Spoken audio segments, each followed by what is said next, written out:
It all begins with news spreading throughout the city about the identity of a scammer being revealed anonymously. Reports stated that 30 of the population had already fallen victim, but the estimated damage was around 100 billion won, along with other crimes up to that point. Everything indicated that the suspect had been living off scams since childhood. He was believed to be fleeing through the city, avoiding police capture due to a lack of records. No one was certain about the con artist's names, but one 35-year-old man had been confirmed. His name was Han Jun-woo, and as he walked the streets, he could hear his picture being shown on the news. Thus, the police continued their investigation, racing against time in that context. The young man remembered 30 years earlier, when he was questioned about a lost item. He told the man that he knew nothing about it. Crying, he insisted he hadn't seen anything related to what was being asked. The man grew worried and began to wonder where the missing item could be. And then he realized he had to leave the place before everything got out of control. The location was a daycare that only accepted rich children, and although he wasn't married, he was there for a specific purpose. While walking through the large hall, he bumped into a woman and accidentally brushed against the wine glass she was holding. But he had done this intentionally to reach the ring the woman was wearing, and after successfully stealing it without her noticing, he politely apologized. She reassured him kindly, saying she wasn't hurt and hadn't spilled her wine.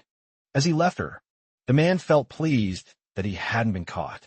During the theft, while holding the ring, he realized his plan had worked, and he now just needed to get out. However, to his misfortune, the item slipped from his hand by accident.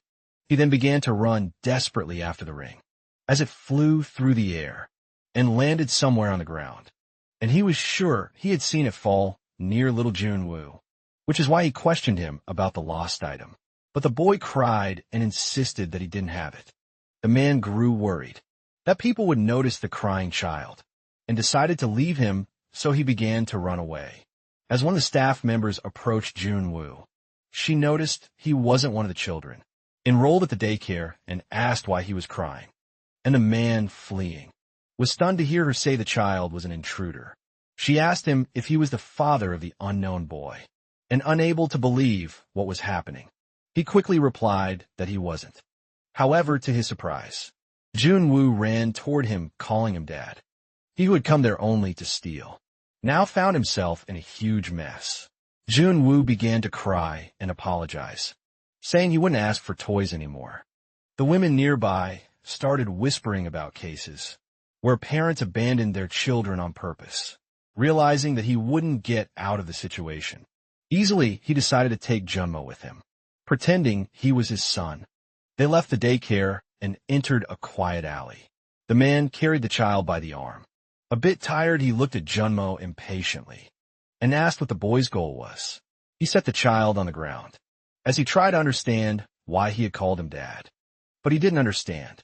When the little boy said he was just acting like him, Jun-woo realized that the man had been lying the entire time inside the daycare and admitted he had been watching everything. He said that the game of lies the man thought he was playing was already over. He was happy he had enjoyed the whole thing.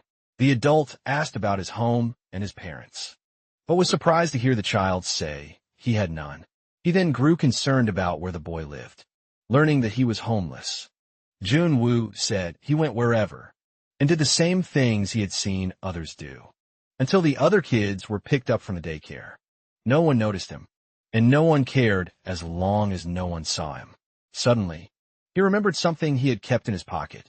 The man was confused when he heard the boy say he had won the game and was quickly shocked when he saw what the boy was holding. The ring he had stolen earlier was now in the boy's possession. Jun-woo extended his hand and asked if he had really won the game.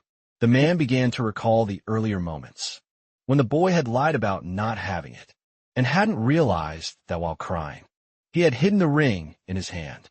He was shocked that a 5-year-old child had managed to deceive him and everyone else, and he starts to worry about who that boy could be. Jun-woo was watching him while holding that stolen ring. Soon he grew saddened as he realized The boy hadn't reacted the way he expected. Man hears the child asking if he had been scared of him, like the others where he's confused about how he could possibly be scared of all that, and becomes even more shocked when he remembers it was just a small child. But he soon admits to himself that he was scared. As he observes Jun-woo, he realizes the boy is talented. After thinking through it all so quickly, he prepares to say something. He extends one of his hands toward the boy and lovingly invites him to come away with him.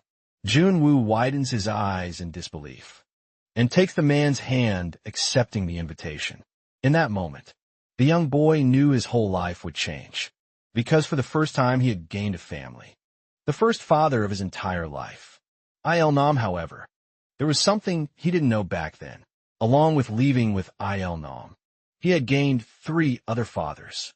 Meanwhile, a small boy was crying, begging for help, because of his mother and little sister. That scene was playing on the TV at home, and little Jun-woo asked what those people were doing, and he was surprised when they explained that. It was like the game he liked so much. In the movie they were acting. While watching Athena, he realized that none of it was real. At the dinner table, one of the men was quietly observing and asked if the boy would like to try doing the same, leaving everyone surprised. Jun-woo was happy to know the man thought he was qualified, since he was part of the family, so he paid close attention to the instructions he received that night on the street. An unknown man was suddenly woken up. When he turned around, he found himself face to face with a small boy. Jun-woo was crying, begging for help for himself, his mother, and his sister, just like he had seen in the movie. Afterward, he reached out his hand, holding a few bills he had received from the man, believing he had done a good job. The man who had proposed the idea was surprised to learn the act had actually worked, and even more surprised when the child asked when he could do it all again. Satisfied, he smiled, thinking about how he could benefit from it all. From that day on, Jun-woo actively took part in the cons planned by his parents. Every scam they got involved in ended in success. This made the boy an even better actor, and over time he even began creating his own scams. He started to enjoy more and more of the fact that no one ever doubted his lies. Thus, he wasn't just a son of the family. He was a member of a group of con artist performers. Time passed, and the house where the boy had been raised still stood. Now an adult, he was shouting in frustration, saying he didn't want anyone messing with his work. One of the men said it was about 100 billion won, and he couldn't stay out of it. Another worried that there was really no way out, but believed Jun-woo was smart enough to come up with something. The young man put his hand on his head in disbelief, saying there wasn't much they could do, and that they should give up. One of his fathers got angry, grabbed him, and said that if they were caught this time, they'd be in serious trouble. And so, the men began begging their son to think of something, and help them while listening to them stressed. Someone placed their hands on his shoulders to calm him down and tell him not to worry so much. It was his first father reminding him that soon they would all be retired anyway. He tried to say it in a carefree tone, but the hand on the boy's shoulder was trembling with nervousness, and so Junmo quickly noticed the man's anxiety. The young man closed his eyes, thoughtful, reflecting that maybe this was the best thing that could happen. He was already tired of that life and had no idea what he was getting into. When it all began after he was caught in prison, he knew that one feeling that kept growing was regret. In his cell, he kept reflecting on that useless emotion, lying on the floor cold and in the dark. He thought it was all over. He realized he had been raised by greedy parents, with limited vision. His whole life had been lived in hiding, and he concluded that it all ended there. However, suddenly, he hears someone calling him son, and opens his eyes in surprise. He soon realizes it was his father, shouting in front of them, while sitting in the living room chair. The man collapsed to the floor. Jun-woo was confused, not understanding what was happening. Suddenly a chicken drumstick appeared in front of him, and it was his first father, saying he had made that food for him, while the other man was chasing him. However, the young man still didn't understand what was going on. He looked carefully at the man lying on the ground. He was laughing and saying he had saved a drumstick for the boy. Stunned, he listened in disbelief, as the man told him he would be starting school soon, so he should eat plenty. Young-woo looked at himself and didn't understand how he had become a high school student. After that, they came up with a plan for the scam they would carry out at the boys' school. While one of his fathers was talking, he noticed something during the explanation. He looked at his son, was sitting in front of him. Jungo kept a distant and thoughtful gaze. Furious, the man asked if the boy was paying attention, and then resumed the explanation of the plan. He was putting together the boy. Upon hearing it, immediately realized which building they were talking about. They believed that if the son attended the school, he would build trust, and with that trust go to the hotel with the principal. And there he could hand over the fake contract papers for him to sign. He would then head to the planned location, where Jang Jun-won and Park Bing-sik will be waiting, disguised as criminals. The principal would ask to cancel the contract, not wanting anyone to think he was involved with criminals. So the men listened as Young-woo concluded that, at the end of the plan, they would demand money from the principal as a cancellation fee. The boy said that since he had no role in the plan, he would leave. First, the men then began to discuss whether the boy was going through puberty, and that when the boy found a target, he became extremely focused on it. One of the men asked what the other was talking about, and whether it was about what happened last time. While they talked, the young boy watched them through the slightly open door, and then closed the door, leaving the place. Days later, the boy went to the bathroom and turned on the sink faucet in front of the mirror.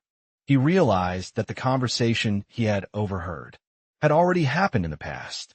Staring at his reflection, he concluded that he had indeed returned to the past. He had lived 35 years of his life, and now he was a student again, and this would be an opportunity to not repeat the same life again. As he reflected on this, one of his fathers opened the bathroom door. Calling for him, he handed him a paper, saying it was the case they had been dealing with the previous week, and realized that now he had an important role in the entire plan, and the man believed the boy could handle it. Jun-woo, looking at the paper, mentioned that it was an important job, but also pointed out that it was dangerous. Furious, the man said that nothing they did was all that dangerous.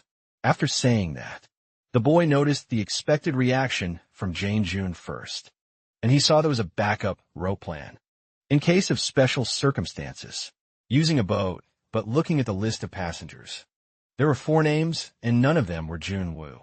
The boy quickly concluded that he wasn't included in that plan. Jane asked if he was scared, and if he was going to abandon them.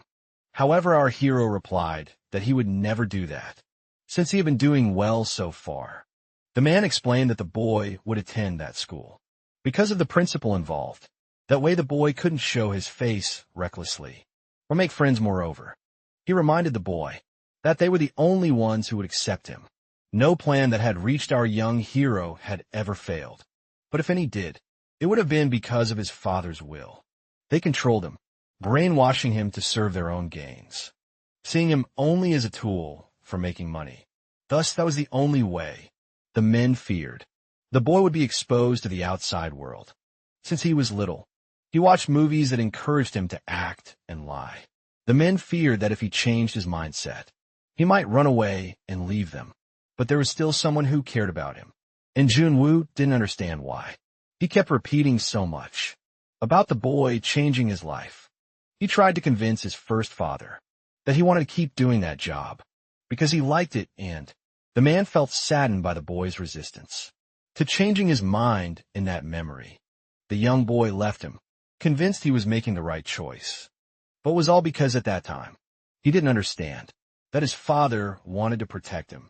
At another moment, his father said there were other paths the boy could follow, like working in an office, for example, or even as an actor. And he quickly becomes pleased with the idea, since his son had always enjoyed acting. Young-woo listened happily, as he had never thought of that idea before. Back home, the man opens the bathroom door, calling for the boy. He invites him to eat something with him, and during the meal, the man notices that Jun-woo was finally enjoying the taste of anchovies, and is surprised since the boy used to hate them. But as he talks, he realizes the boy is quiet and looking lost. So he asks if there's something his son would like to tell him. At first, the young man showed no reaction, but when he started to speak, his father listened attentively. However, he didn't expect his son to say that his life was coming to an end.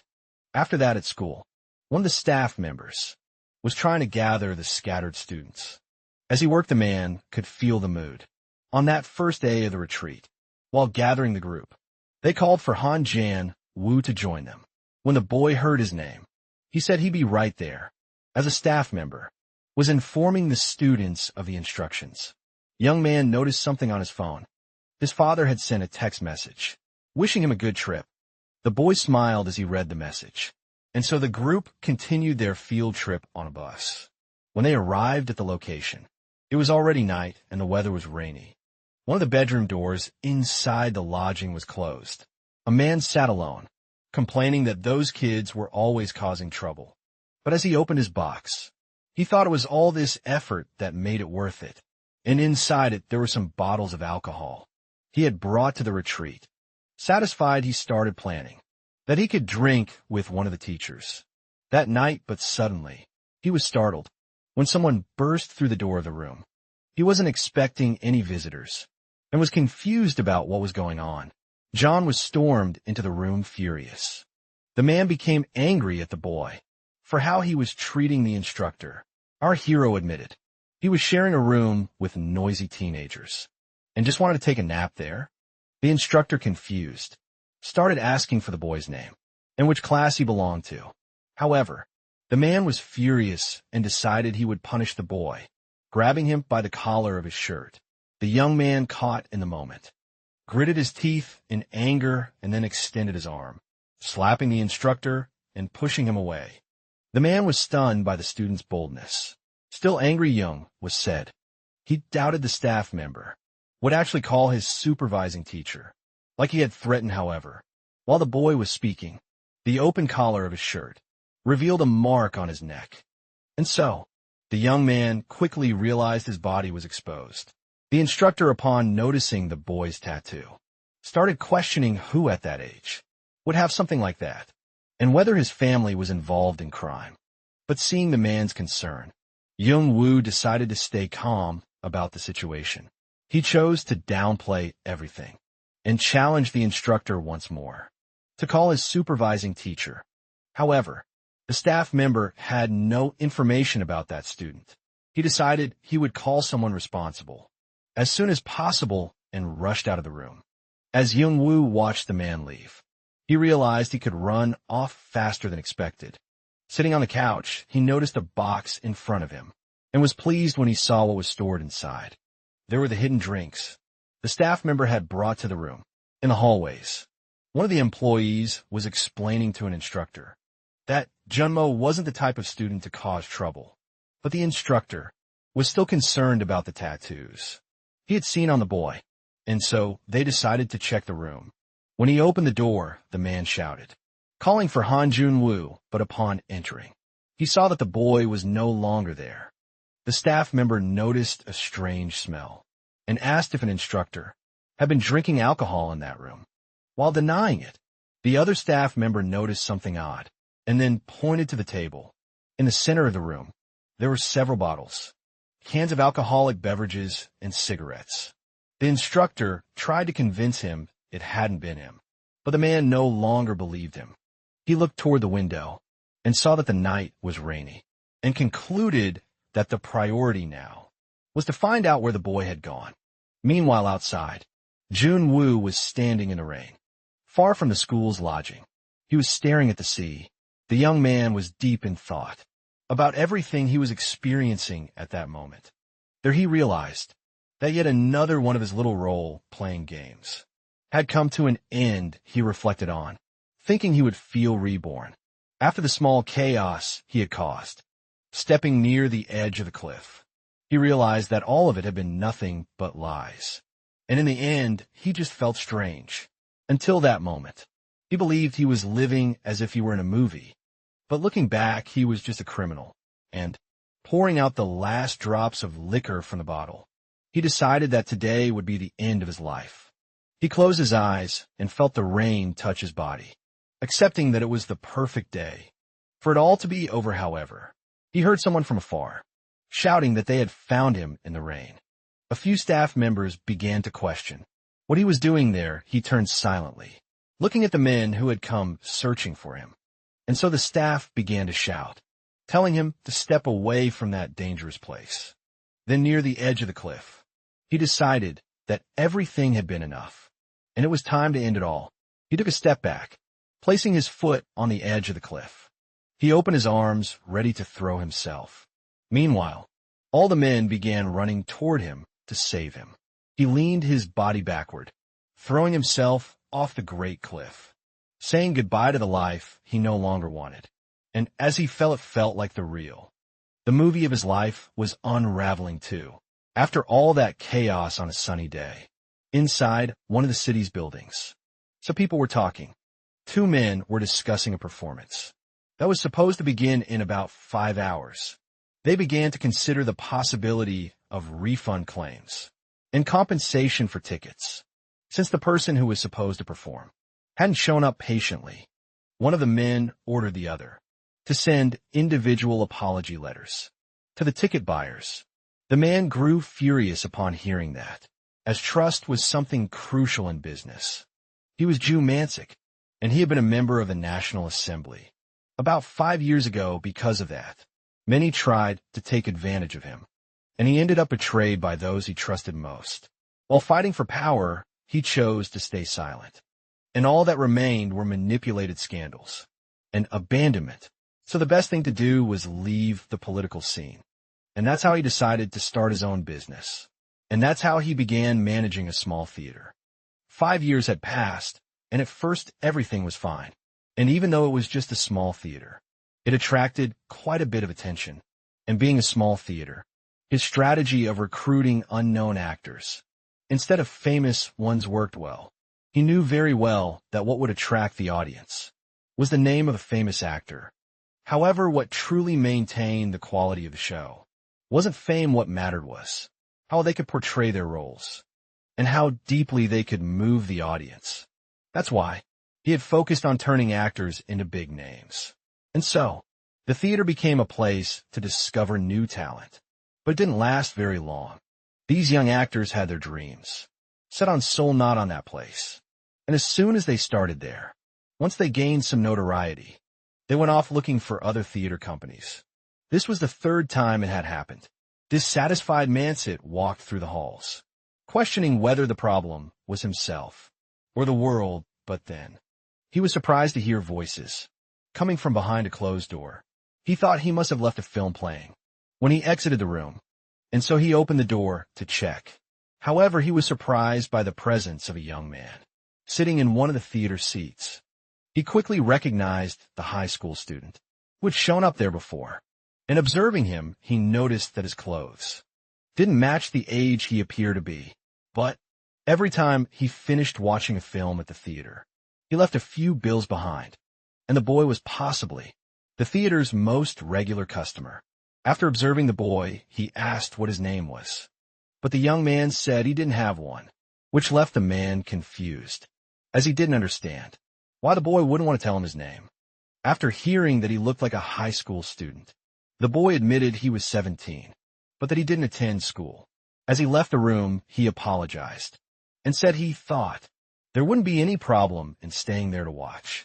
So Mansick continued talking to the boy, trying to get more information. And suddenly, the boy remembered something and stopped for a moment. He turned to the theater owner with a few bills in his hands. He extends some bills as payment for watching. At the theater, once again, however, the man becomes furious, since he hadn't asked for any money. But he quickly grabs the boy's arm. Upon noticing something, he looks at the boy's wrist, which appeared to be injured. The boy, unconcerned, says he's fine and will deal with it once he gets home. But Mansick isn't satisfied with his answer and keeps staring at the boy's wounds. And the boy is left speechless by the situation. Then he pulls his arm back and says he's about to leave. However, Mansick quickly steps in and asks if he was only interested in watching. He tells him there were scripts and recordings on site, too, but he soon realizes he's speaking in a jumbled way and starts to feel a little foolish. The boy stares at him, not understanding what he's talking about.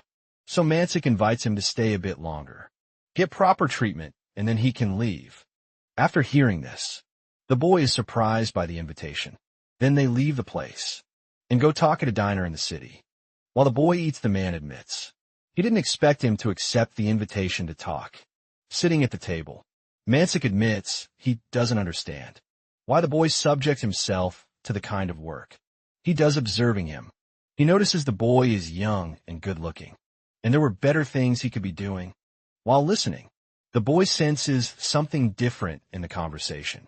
Then Mansik holds some papers in his hand that he wants to show the boy. There were a few words written on the pages, and he soon tells the boy it was a new script he had received. Noticing the boy's curiosity, he hands over the pages. The boy begins flipping through them, analyzing what the script was about. He starts reading one of the scenes written, and on another page, he reads through some of the scene's line. Mansik is pleased as he watches the boy, and while Jungkook reads, he waits for the young man to say something. But the boy reads the pages slowly, and this already makes Mansik impatient. When he can't take the waiting anymore, he quickly snatches the script out of the boy's hands. He says that since it's a brand new piece, he couldn't let him read the whole thing. And again, he stares at Junwoo, expecting a reaction. But earlier, while the boy was reading, he had noticed how serious he looked. And now that he no longer had the script in his hands, he says he had read a few pages quite well. Mansik is surprised that this was the only reaction the boy showed, and soon becomes furious, realizing the boy didn't seem very enthusiastic about a project he'd worked so hard on. So he asks if the boy really wasn't interested in the story. Junwoo admits that it wasn't that he believed the script didn't suit that theater. Upon hearing that, the man is confused about what he means. Junwoo explains that in the first few lines he read, the characters were talking under umbrellas next to the stage, and he starts describing the scene he had read, leaving Mansik surprised by his talent. As Junwoo spoke, he realized the boy had memorized the lines from the script. In just 1 minute, Mansik watched in disbelief as the boy ate, and then asked how the play should happen. According to the boy's opinion, Jumbo explains that the characters met the way it was written in the script, and he agrees with that. The boy says the stage was too small for the characters to walk and talk in that scene, so John would suggest a few changes to make the scene more effective, and he believed this would make the new scenes leave the audience even more curious about the story. While eating, he wrapped up his suggestion with the dramatic entrance of the script's main character. Mansik listened without knowing what to say, impressed by the boy's talent and imagination. Jungwoo, not thinking too much of his own suggestions, continued eating calmly, but the man spread the pages out in front of him and asked him to keep going. He quickly explains that he wanted the boy to do the same with the other parts of the script. Jungwoo starts reading the story again and calmly flips through the pages. Meanwhile, Mansik waits eagerly for the ideas he'll hear, and soon after, Jungwoo starts analyzing character positions, movements, and audience perspectives.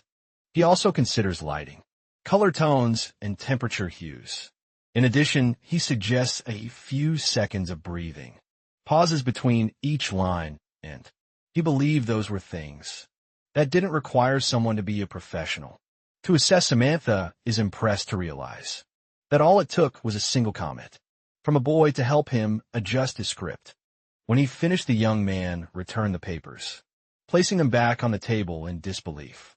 He asked when the boy had started studying stage directing in schooling, and upon noticing Ju's enthusiasm, the young man regretfully said that he didn't work in that field.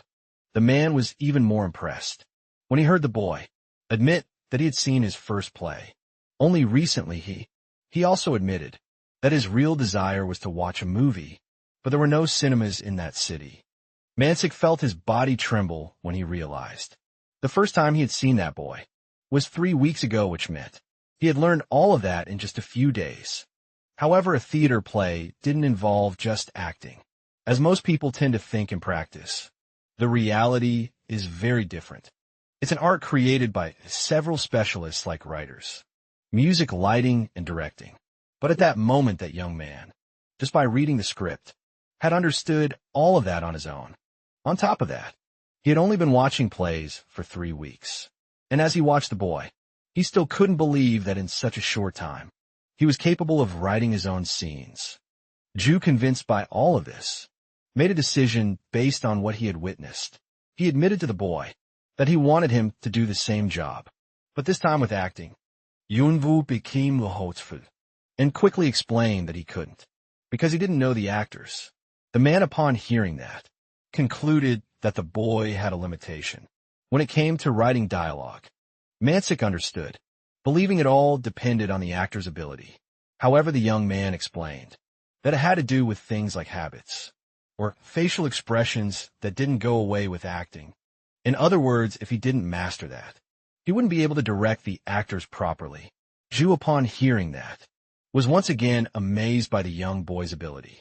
The man knew he was in denial, because it was hard to accept something like that, and he was surprised when Junwoo suggested that he smile in front of a mirror to understand what he meant.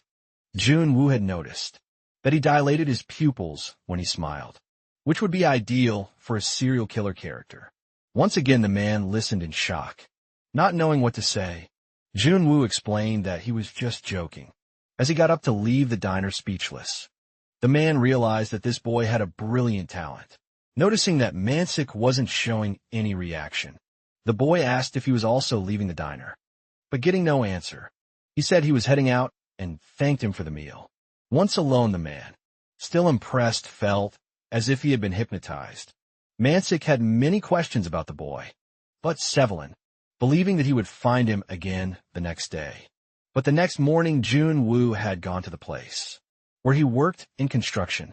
He was there to demand his payment. He reminded his bosses that they had promised his overdue payment of $587,000. When the boy's demand made the men furious, and they made it clear that he would never see that money. Still, in a friendly tone, Youngwoo asked once more if that was really the case. Convinced, he accepted the harsh reality that he wouldn't be paid for his work. Jumbo had tried to let it go at first to avoid conflict. His bosses used the excuse that times were tough, and that this sort of thing happened with other workers too. However, they knew nothing about the boy, only that he was young and had no parents. But Junwoo knew they were also skimming money from other workers. Still, despite everything, the young man now wondered where he would find another job.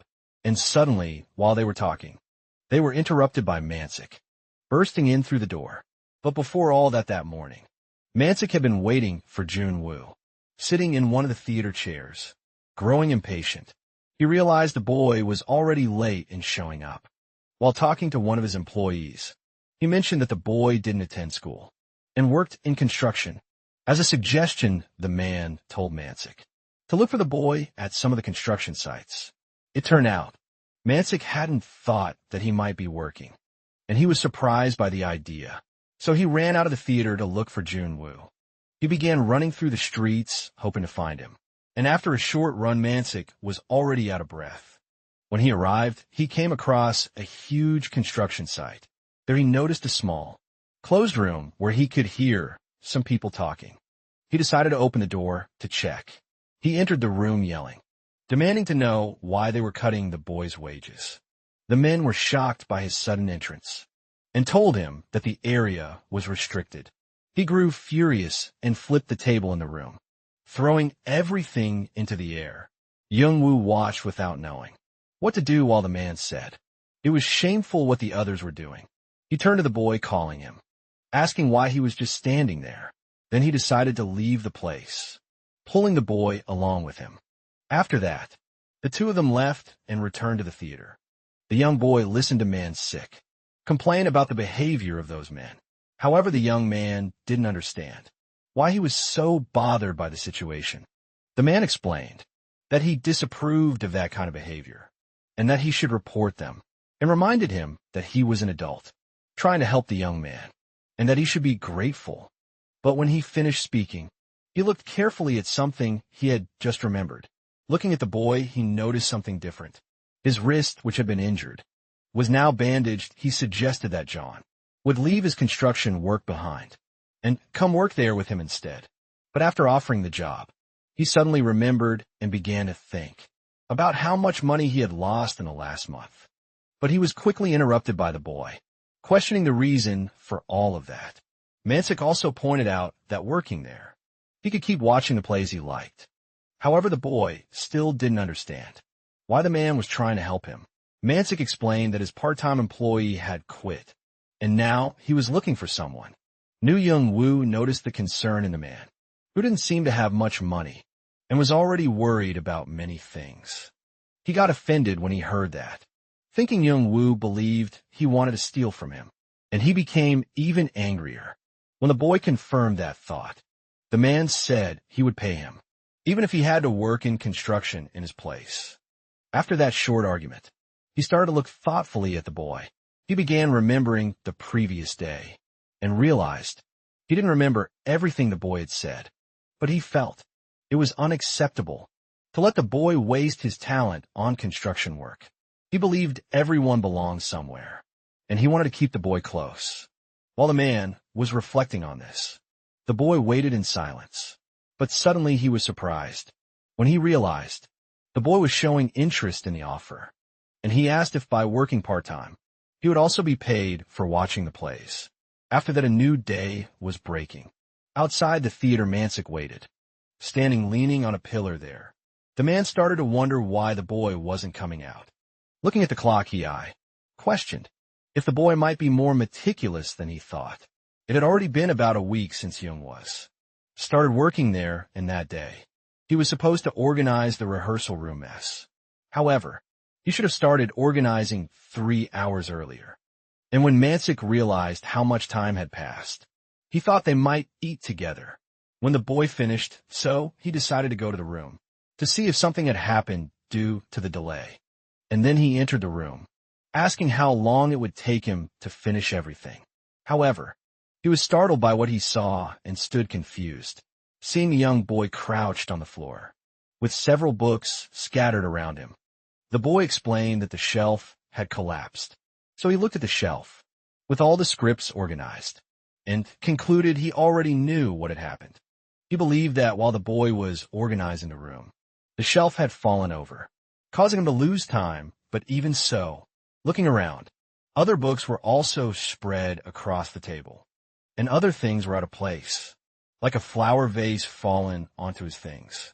The boy explained he had gotten interested in reading the script, but Mansik was confused by all the mess, and asked if the boy had been rehearsing the performance, and then he noticed something he hadn't before. The book in the boy's hands was a Russian play, and he questioned the choice of a Russian book, considering there were so many Korean ones. But the boy pointed his finger, explaining he had already read all of those, and that left the man shocked. Once he realized what that meant, when he looked at the shelf, he saw that Jumbo had already read all the books stored there, and in the middle of all that disorder, Mansik asked why he had chosen a Russian script. While the boy held the book, he was asked if he even knew the language. However, the boy admitted not exactly, and then he pointed to a book on the shelf, a Russian dictionary. He explained that he had looked up several words, and thus managed to get an idea of the book's context. Upon hearing this, the man was stunned. He was in disbelief, realizing that just by looking at a few new words, the boy was already gaining knowledge of a new language.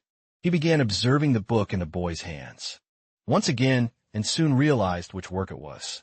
He had studied that script countless times in the past, and already knew which chapter the boy was reading. At that moment, it was the scene where the character vents his emotions, knocking things over in his room. Upon observing, all those things scattered on the floor weren't there. Randomly, the boy had captured the emotions of the character in the scene perfectly, all of that without even knowing the basic principles of classical acting. And so young Woo stayed quiet, while the man asked what he wanted to become in the world. Mansik couldn't understand why the boy wouldn't respond to him. When he was near, he wanted to know the boy's dream. Was it theater, acting, directing? He wanted to hear it, but he was surprised when he heard the boy admit that his dream was to live exactly the way he was living in that moment. But back then, he didn't understand what all of that meant. He listened confused as the boy explained that he was just setting the stage.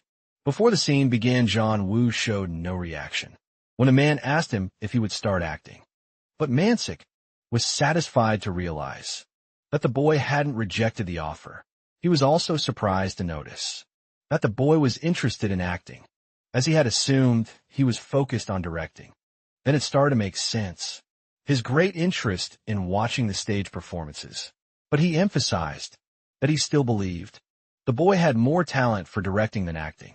Young Woo explained that he hadn't arranged the place for no reason. All those objects were placed with purpose. Mansik quickly responded that good actors could convey emotions anywhere. However, the boy explained that on stage, things worked differently, and the man grew confused, unsure how the stage itself could be connected to acting. Don Woo said that on stage, everything needed to be in harmony, and that was just as important as acting skill. Therefore, his desire was for the stage itself to be perfect. Upon hearing that, the man became thoughtful. Meanwhile, the young boy observed him waiting for a response. Then he decided to demonstrate. Right there, lightly touched the table, with his hand bent over. He focused to begin rehearsing the role, and Mansik stood still, watching what the boy was about to do. Jun Woo placed a hand on his head and began his performance. And from the very first expressions the boy made, the man was already stunned by his talent. From the very first moment, his expression was that of someone with nowhere to go and nothing left to lose. He wasn't just reciting lines. He had become an entirely different person. Even the whites of his eyes were red now, from burst blood vessels. He began to wonder if it was really possible for someone to enter a character that deeply in such a short time. He began questioning the purpose of all those objects. While acting, the boy slammed the table with force, stretched out his arms, leaning his bent body on the table, and as he stepped back, a clock lay on the floor. And then he stepped on the object, and as it shifted under his weight, he flinched. It threw him off balance. Mansik, watching the scene, realized that all the objects around him had made him stumble, but observing carefully, he realized it was all part of the performance. The boy, losing balance, reached out and grabbed onto a chair. He stood up, trying to compose himself. His body was trembling. Then he sat in the chair, looking anxious. Mansik, watching the scene, grew more and more impressed. He realized that not a single movement had been a mistake. Grabbing the chair while falling had been completely natural. His posture, the angle, the way he moved his body, and the broken objects scattered around him had all been planned, even his pale expression, as he sat as if he had no strength left to stand. He realized the boy was right. All the elements had to be in perfect harmony. When the performance ended, he stood up normally and turned to Mansik. Even though he was amazed, the man decided that it wasn't over and told the boy he should go up on stage. That very moment, chapter 8 up to that point, it had been 2 years since Young Woo had separated from his parents, and it hadn't been easy to find a part-time job, but he had decided he no longer wanted his old life. So he had spent every day working in construction, building a satisfying routine. However, even though it was satisfying, he knew there was something more. He knew exactly what he had been desperately searching for. While working in construction, people would say he was young and should be out having fun. One of his co-workers had mentioned there was a theater in the neighboring town, and the boy was surprised to hear the man suggest he should check it out. Young Woo grew thoughtful about it and started to reflect. Then one day, he decided to go and stepped into the place. For the first time there, he came across people acting on stage, and he realized it wasn't a movie, but a play. And the moment he entered the theater, he noticed a single man sitting in the audience. This man was watching the play attentively. However, that wasn't what really mattered. What truly mattered was his disappointment that it wasn't a film. And there, for the first time, he felt overwhelmed. The energy of the actors performing on stage far from the cameras hit him differently. And for a moment, he felt a strong urge to be on that stage. From that day forward, every time his work ended, he would go to the theater in that place. His body moved before his thoughts. That's why he kept coming back again and again. And there, one of the staff members asked the boy for his name. While he was sitting in the audience, the man insisted on asking questions about the boy. After that, he invited him to talk more. At first, she found the man a little annoying, but he knew he wasn't a bad person. The same man had taken him away from construction work, believing he was wasting his talent with those people. And so he realized that people like him probably hadn't had an easy life either. And he was happy to know that. And after all that, he finished his performance. For Mansik, the man who had been impressed by everything he had, seen wanted more. So he said the boy needed to be on stage. Mansik admitted he hadn't expected much from the boy's acting, and that emotions come with experience besides. No matter how talented he was only 17 and had limitations. He also knew the boy had an exceptional mind, but that was different from having a natural, artistic talent. But either way, after all he had seen, he realized something. Everything he had believed was a thought from his limited mind. He realized that all the skills he admired in the boy were tools that helped him prepare to perform. While the boy picked things up off the floor, Mansik said he wanted to see him acting on a real stage. But the boy said that wasn't what he had planned. And upon hearing that, Mansik became furious, saying his talent was being wasted, and that he could become someone great. Young-woo started organizing the items on the shelf, and his disinterest left the theater owner confused. The boy admitted he had no desire to become famous, and the man was speechless at the boy's thinking. The young man knew his own talent, and that becoming famous was natural once he started acting, but that shouldn't be a reason to give up. He tried to convince him, saying in an understanding tone that he knew the boy had a difficult past. Mansik admitted to the boy that getting this far hadn't been easy for him either, and then told him he'd take responsibility for whatever came next, but that the boy should do whatever he wanted and lead his life. And upon hearing this, the boy quickly turned his face toward him. He found it strange that the man wanted to take responsibility for someone he'd known for less than a month, and was surprised when the man confirmed he was willing to. Mansik begged to know what the boy wanted, in exchange for starting to back. And with that, John Woo was preparing behind the stage curtains. He anxiously peeked through the gap in the closed curtains, and there he realized he had really stepped onto the stage to perform in front of so many people. In the audience, some people were sleeping and looking at their phones. Others were having fun and chatting among themselves. Back behind the curtains, he watched them from a distance. It wasn't like he didn't understand how his uncle Mansik felt. In truth, it was something he pretended not to know. That wish for him not to waste his talent, and the offer of a job that let him watch plays freely. And now the man was willing to take responsibility for the boy's future. Maybe that's why he couldn't refuse him. And now he was up there on the stage, and slowly the curtains began to open. And so the young boy stood before a crowd of people, ready to begin his performance. Mansik watched from afar behind the scenes. Seeing his style, he was happy to realize it was finally starting. One of the theater staff asked if that was the boy he had mentioned. Mansik explained that, despite the boy having had very little time to prepare, and the script being long, the boy possessed an extraordinary talent.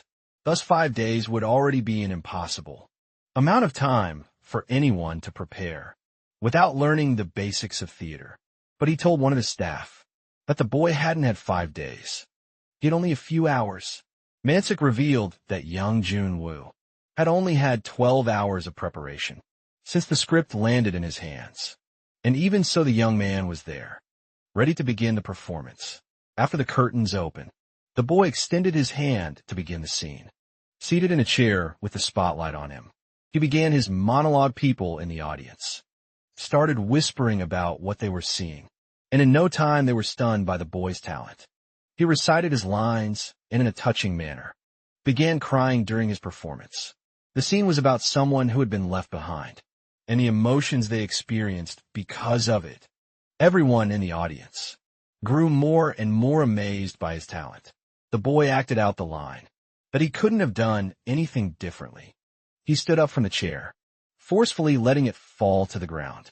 He said there were no choices, that he and his beloved lived in different worlds, and then knelt on the floor sorrowful.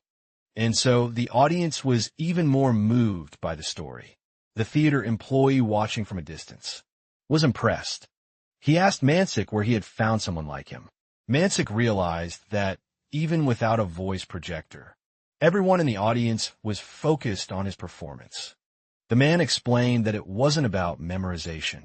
It was that the boy had become the character on his own, and the lines changed slightly as the emotions came. So if the boy on stage really were the character, that's exactly how he would have spoken.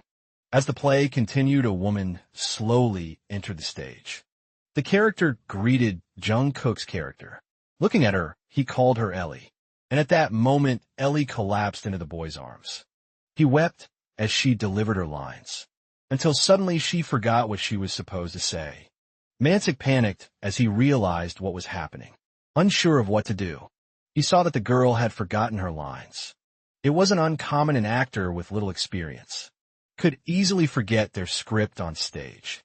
But unlike in films, in theater, there's no way to reset the scene, so the actors must act naturally. Jun-woo began to improvise in the scene. She said she didn't need to say anything else, because he already knew, and just like that, he continued the play, taking control of the situation. He carried on with the performance, embracing the girl who had collapsed to the floor. And so in a tragic and moving moment, the curtains closed, ending the show. The audience watched deeply touched, and when it ended, a wave of applause erupted from the crowd. Behind the curtains, Jung-hoo and the young actress still hadn't left the stage. Mansik watched them as he walked. The man was astonished to realize that all of that had been prepared in just 20 hours. Most actors needed weeks to memorize their lines, but the boy had done it in just a few hours. And beyond that, he had been able to support a mistake made by the actress at the end of the scene. Mansik and his staff were amazed at how naturally the boy carried himself. After finishing his first performance, he told the boy that it was wrong to think. He hadn't prepared for the role. If the boy paid attention, the stage, the chair size, the movements, the colors, and the lights had all been changed. The staff member was surprised to learn that Mansik had allowed Jun-woo to change everything. Mansik explained that the boy had constantly made suggestions about how things should be, so he had no objections. But he quickly emphasized something important. He had realized that young boy was better than everyone else there. After that, sitting in the dressing room, Junmo began to experience a strange feeling. It hadn't been his first time acting in his past life. He had played countless roles while pulling off scam. That's why he knew he had talent. But this time he was feeling something different. All those people with their eyes fixed on him. The audience cried with deep emotion, just like everyone else was moved. It felt like everyone, including him, had stepped into another world. For a moment, he was living in an unfamiliar way in this second life, ready to end it all. And he had even thrown away his own name. He believed he could live like that. But could he really do the same? Suddenly, someone forcefully opens the door, making a loud noise. Mansik rushes into the dressing room, heading toward the young actors. The girl apologizes for the mistake she made, but the man ignores her and walks past. He reaches out his hand and places it on Jong-woo's shoulder, and he looks pleased with how the boy had performed. On stage, he starts shaking the boy, asking why he wasn't reviewing his script. In the dressing room, the boy admits he didn't want to be tied to the line. However, Mansik thought it was just another one of the boy's cryptic ideas. So he begins to reflect, recalling he had heard that somewhere before. That true preparation meant carrying the character within you. Then he remembered a woman saying that, when faced with a long script, you shouldn't cling to your lines. Instead, you should understand the character's emotions and act naturally. He had heard the actress say from the stage that this was how she had been working for around 20 years, but What was curious was hearing those words from someone who had only just started acting. In addition, the boy said, there were many unfamiliar terms in the script, which was giving him a headache. When Mansik heard that, he was speechless and analyzing the boy. He realized he still didn't know the basic stage terminology. He soon realized he had handed the script to him, without even thinking about that. While they were in the dressing room, one of the theater staff called the actors to begin the second act of the play.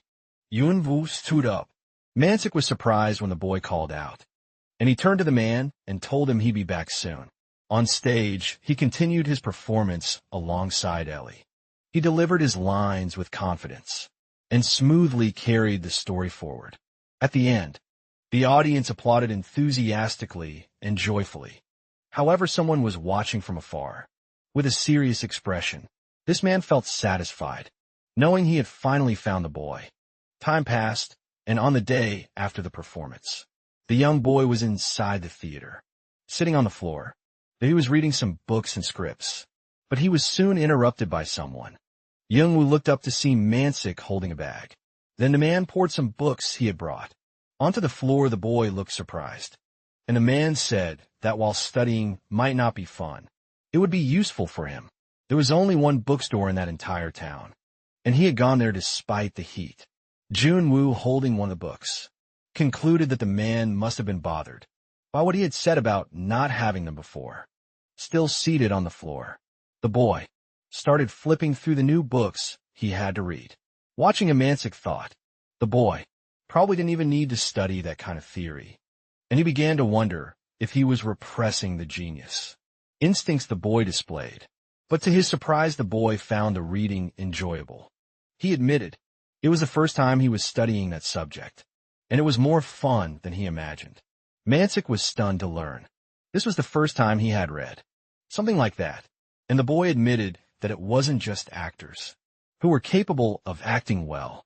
Not understanding what the boy meant, Mansik warned him to be careful with what he said.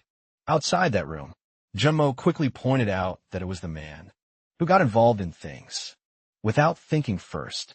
Mansik didn't understand what the boy was referring to, and the young man clarified that he was doing exactly that. At that moment, Mansik didn't show much expression when he heard that. He didn't know anything about the boy. After saying that, the boy went silent, watching him while still sitting on the floor. And so he became thoughtful about where that conversation was heading. After closing the book, he asked if it was really Mansik's wish to make him famous. But surprisingly, he said that wasn't exactly what he hoped for. He explained that what he truly wanted was for the boy to live, doing what he really wanted to do. Moreover, it had taken quite a lot of his time to understand that. He admitted he imagined the boy thought he was just trying to use his talent. He explained that even if the boy hadn't done a good job on stage, he still would have bought him that book. John would listen, but still believed his friend was benefiting a little from his talent at the theater, and he said he had enjoyed the book and that either way, he would need that knowledge. The man was surprised, and the boy continued studying the subject. Thus, Jun-woo concluded that one day he would repay everything Mansik was doing for him. That afternoon at the theater, someone arrived asking for the owner. Mansik was surprised, as he wasn't expecting any visitors. However, when he saw who had arrived, he was shocked. The mysterious man was surprised to learn that he was the owner of the establishment. And so, as Mansik observed him, he began to question what he was looking for. In a place like that, the mysterious man quickly realized that Mansik was responsible for the success of the place. It was the company NK Entertainment, famous for discovering new Korean actors for films that had become major hits. This was Choi Jae-min, director of the entertainment company. Man admitted he was there because he had attended the performance the day before and had become interested. When he revealed that he was looking for the lead actor, Mansik became extremely worried. He began to wonder if the boy had gotten involved in some kind of trouble. The man revealed that he was there to make an offer, regretting not having announced his visit in advance. He had arrived a bit rushed, since it had been a long time since he felt what he saw when he watched The boy felt like he had discovered a new talent. Moreover, he admitted that this wouldn't be just a typical actor hiring, since it had become difficult to find young actors with such maturity for his project. But that boy had performed as if he were already in his 30s, without the slightest hesitation. As he watched him, he realized the boy had gone even beyond that. Choi admitted that the offer was serious. He was impressed to discover that a talent like that was hidden away in a place like this small theater. Mansik admitted that the boy's ability was much more than just impressive. However, Choi was caught off guard when a man asked if there was a true plan. For the boy, Mansik explained that he knew the company did professional casting, and he was interested in knowing whether they were willing to provide the basics that an actor would need for the boy, such as education invitations to major events, training and projects. However, Choi was stunned to hear that the man was asking whether he was truly offering such an opportunity for free, but Mansik made it clear that, after seeing the young boy's performance, all of those requests were perfectly reasonable. Upon analyzing the offer, the man said he would review it, though it wasn't something he could decide alone. Mansik realized that based on the man's excitement, he didn't fully grasp the boy's true potential. But suddenly he was surprised by something. A man handed him a business card and admitted he had come to offer a place where the boy could truly grow. And he added that since Mansik cared about him, he hoped he would consider what was best for Junwoo. And so as they said goodbye, the theater owner said he would think it over and get in touch meanwhile. Inside the theater, the young boy was lying on the floor, surrounded by several books. As he thought, he came to the conclusion that there wasn't much he could do, since he didn't have money at the moment. However, he wasn't someone obsessed with money, but it did limit him a bit. He took a deep breath as he sat and thought. Mansik watched through the crack in the door, wondering if the boy was really feeling bored. The young man quickly noticed someone approaching. His friend admitted that he had come to check if he was really studying and wanted to ask a few questions. But when he looked at the books, he was instantly shocked. When he picked up one of the scripts, he realized the boy had done something on his own, and he was impressed to see that the boy had translated one of the scripts. So he decided to read that. Road of Dreams while joining the boy, and he was pleased as they talked. However, he was quickly surprised again. He was stunned to see the new translations the boy had done in that language, and he stood up suddenly. Young Woo watched him confused, not understanding what was happening. His friend suddenly began running out of the room, saying his stomach wasn't feeling well anymore. As he left, he slammed the door hard, making a loud noise outside. He stood still, reflecting on what had just happened. He began to wonder just how much more the boy would continue to surprise him. He was happy because he had always dreamed of this, but didn't understand how someone could improve so much at acting. He knew he had failed many times in his life, but he had never felt so uncertain. He no longer knew how he could guide the boy with his own limited experience. While they were studying together, Junmo asked him to teach the parts he didn't understand. And when he analyzed the book they were studying, he became concerned, but he was quickly relieved and grateful to realize that he could, in fact, teach that topic. It was about the theory of the fourth wall, an imaginary wall between the stage and the audience. He explains that it's when the actor interacts directly with the audience. The young man listened attentively, learning that it was a form of entertainment in theater. And so he asked his friend to explain another topic. Mansik was pleased to say that the next one wasn't difficult either. Time passed, and he was now attending his theater classes. Inside the building, someone entered the office. A stack of books was slammed down hard on the table. Seated, Mansik held in his hands a red-covered book. It contained theater topics he didn't fully understand. He looked satisfied, thinking he never imagined he'd revisit that notebook. At his age then, he began studying the first lessons he had encountered. In a world of theater, something he once loved to study had become a passion that only lasted a short while. He understood that with natural talent, refinement, and passion combined, someone's growth could be unimaginable. However, that boy didn't need theoretical books. He already had a professional level So he decided to walk around the theater.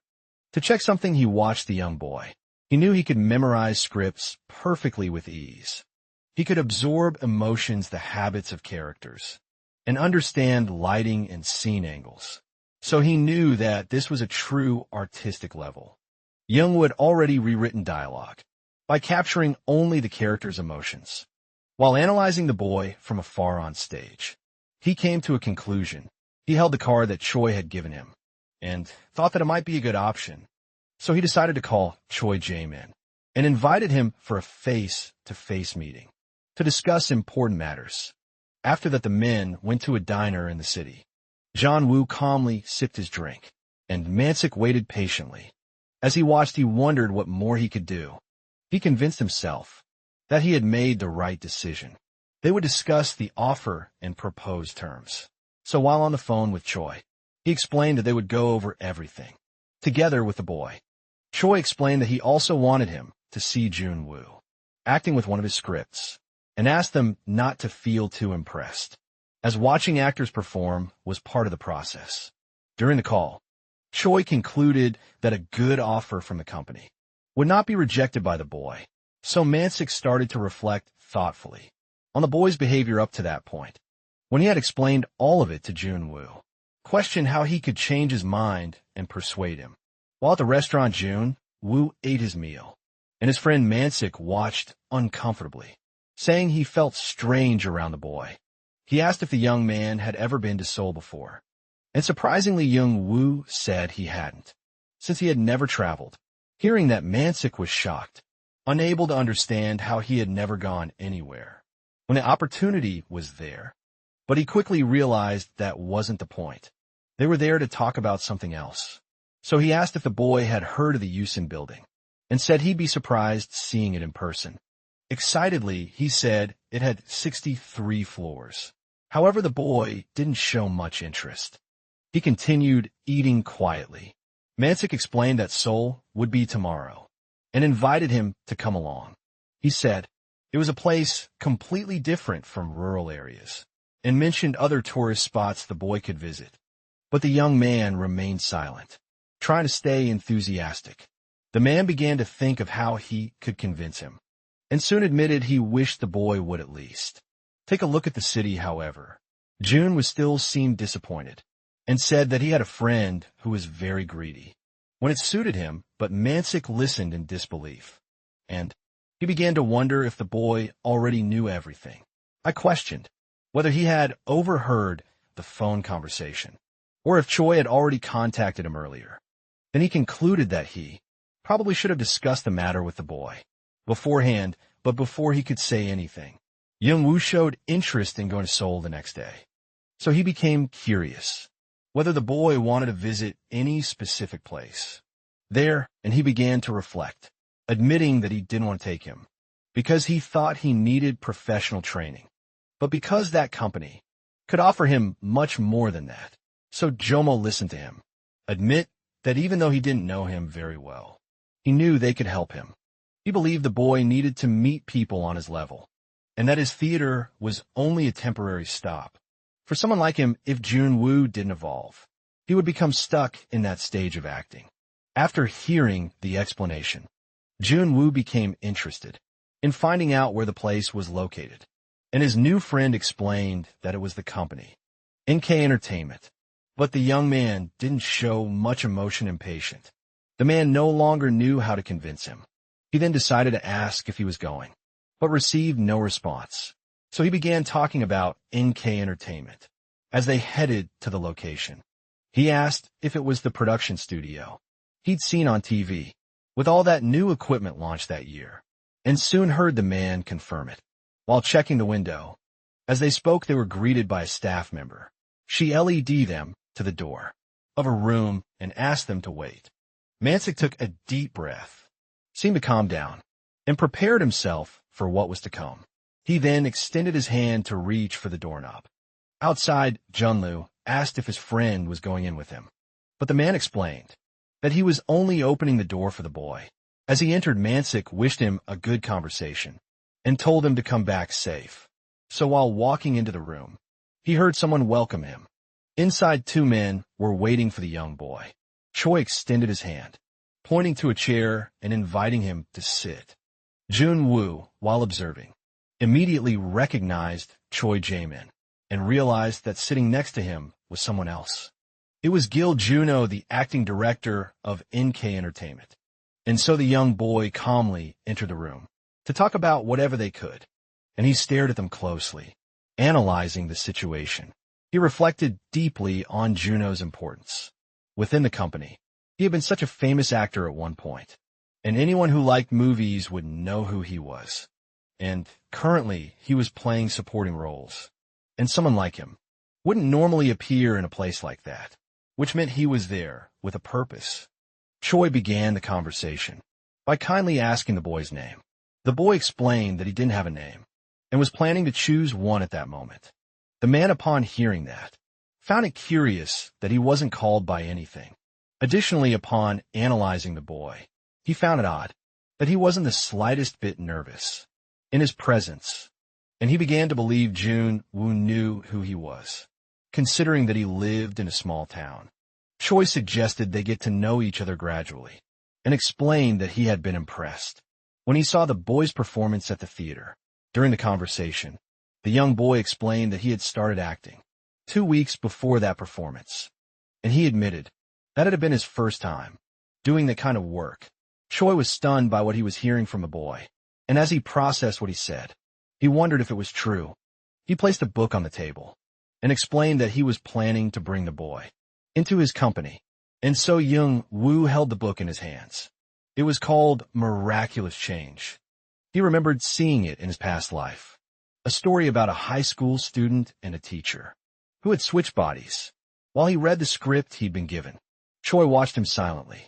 He then admitted that he was interested in seeing the young man act, even for just a moment. Upon hearing that, Jemu turned his head and looked back. When he looked toward the door, he noticed someone was there trying to listen in. Outside the room, Mansik was trying hard to eavesdrop, but couldn't hear anything as they talked. Choi asked him to start reading from page 34, and upon hearing that, Juno found the situation rather unexpected. In his entire life, he had seen young actors begging for them to let them act, but to his surprise, that wasn't what was happening now. What shocked Juno the most was that normally, Choi would have kicked someone out for acting like that. In other words, it made him question just how good that boy really was. And so Jomu opened to page 34 and read the scene that took place. In a noisy school hallway, their students were chatting, causing a lot of noise, and Taekian tried to understand what was happening around him as the camera moved closer to his face, capturing his expression among so many students. Taeyong appeared extremely confused and frustrated. He adjusted his tie, wondering why he was even there, but then was startled to notice that something had happened to his voice.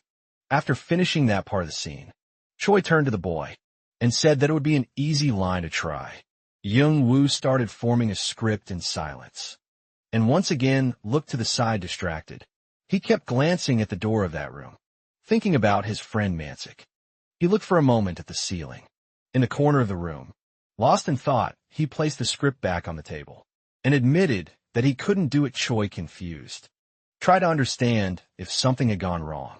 He walks over and touches the notebook, saying he couldn't truly feel those lines. The man, curious, then asks if the boy had struggled with the setting where the scene took place, but he admits it wasn't about the lines. It was that the room was too quiet for such a chaotic scene.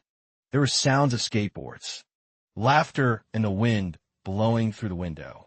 All those noises blended with the character's dialogue, and that was what was missing there. Upon hearing that, Choi begins to wonder if all of that would really make a difference. Juno watched him attentively and thoughtfully. He puts his hand on his chin, without showing any reaction, analyzing the boy's words. He becomes confused, then the man suddenly stands up, startling the others, and grabs the script on the table. He quickly opens it and starts reading. He's briefly startled by what he notices. Choi is surprised by the situation, as he had never seen his friend like that before. He quickly remembers Mansik, wondering if he truly would offer all the resources the boy might need, so he looks back at the boy. Reflecting on it, he soon suggests that he give it a try, even if the conditions weren't ideal, considering it was only a simple audition. But upon hearing that it was an audition, the boy is shocked, as he thought he had been invited to perform. Confused, he says he doesn't understand, since he believed he had been invited to come and act. As he paid close attention, he realized that this role required a partner. Meanwhile, Juno continued immersed in the script. He noticed that the featured actor this time was Mr. Guild Shuno, and he remembered characters he had played in the past. Realizing that, Jun-woo thought the idea he had was rather amusing, so Choi is surprised when he hears the boy ask if there was another script available there. He explains that he thought it would be interesting if he could act together with Jill, and the actor, upon hearing the suggestion, is surprised. He then admits that working together would be better than acting alone. Choi finds the comment interesting and is impressed by the boy's boldness. Looking at him, he concludes that his courage came from his youth. But instead of rejecting the suggestion, he was surprised to see Chuno support the idea. Then he turns to the director and also asks if there was another script, which leaves him even more confused. He looks on in disbelief, realizing that he was actually willing to act alongside that young boy, and confused. He widens his eyes, shocked, and begins to question what his friend had seen in Juno, that he couldn't after that. Juno begins his role, playing a deeply concerned man. Hoi shouted a Yun-woo, saying he showed Choi watching his friend's performance wasn't impressed, as he already knew he was very talented. Juno was playing the role of a 40-year-old teacher. Next, Jun-woo begins shouting as well, saying he was also upset about the situation. Juno says that after switching bodies, the other had become younger, but he complained about his clothes, which made Jun-woo's character even more curious, as it wasn't the right moment for that. While acting, Jun-woo was impressed with the boy's talent. He thought maybe it was just in his head, but the boy was truly adapting to the scene with ease. Juno says it wasn't his fault, and Jun-woo's character also reminds him it wasn't his. Either the boy reminds him that, while their bodies were switched, he shouldn't do anything reckless with his body. He watched, surprised at the boy's physical expressions. During the performance, a trembling body, anxious expressions combined with a certain steadiness. In addition, the gestures, the angles in his gaze, and slightly narrow movements. And while acting, the man realized that not even he could have pulled it off with just a script. Without proper preparation, John Woo was desperate in the scene, as his character was extremely stressed. Soon he calms down and goes quiet. They continue acting, and the boy expressed himself heavily through body language, gestures, and facial expressions. Meanwhile, Junov didn't show any reaction, but he was deeply shocked. He knew that if the boy truly decided to stand out, his own performance would be overshadowed. In that moment, he understood that just as he suspected, that the boy had been right about the performance. So he started questioning where that kid had come from and what he was doing there. And suddenly, while still acting, the man said he would stop there face to face. They halted the scene. Jun-woo concluded that acting with him had been completely different and thanked him for the help. Juno was surprised to hear him say thank you and quickly concludes that he should be the one, saying that moreover, he thinks that a young man like that could be even better developed in the right environment. Juno turns to a young man and admits that he had fun, too, and says he believes he won't forget that day. Choi is pleased to see the boys interacting and that they had exceeded his expectations. Juno admits it had been so incredible. He didn't even know what to say, and explains that, now that they had seen the boys' performance, they could talk a bit about the details. And Jumbo admits he had changed a few things that were written. So the man begins commenting on a few moments from a scene they had done together. The boys explain they had adjusted their gaze to better fit the situation. And meanwhile, Choi gets lost in the conversation. But Young-woo is surprised, since Juno should have known that, if he truly understood theater. Upon hearing that, The man is completely shocked after that. Mansik calmly enters the room, but is soon surprised by something he saw. Sitting at the table was gilded Juno, and he hadn't known he'd be there. While he had tried listening through the door, he had heard their performance, but he couldn't believe that the other character had been played by that actor. What he didn't understand was why his expression was so serious. In that moment, but before he could say anything, he was surprised when the man asked if he ran a theater. Mansik explains that yes, but it was just a small theater in a countryside town, and he's curious why Gino was so interested in learning about his productions there. And to his surprise, the actor explains that he was interested in performing on his stage. He's in disbelief at realizing he might have a chance to feature Guild Shino in one of his productions. Mansik regretfully explains that he doesn't think he could afford to pay him, and calmly the man explains that money wasn't an issue. He admits that he had become a bit greedy, but that only made Mansik even more confused.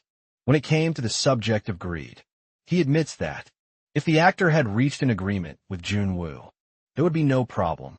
But he's startled when Juno explains that everything was fine, but he was curious about something. He still couldn't believe that such a talented boy had only worked at that theater. The man apologizes if the boy felt offended, but Mansik found the thought completely understandable. In a casual tone, Mansik explains that it was hard to even call what Junwoo did for the theater work. He admits that he didn't know much about the boy, just that he studied and read a lot of scripts and books. Upon hearing that, Juno is in disbelief that the boy learned so much with so little. He begins to recall the boy's performance and soon concludes that he was self-taught. Mansik explains that it was a natural talent, and no matter how much he questioned it, he would just end up frustrated trying to understand.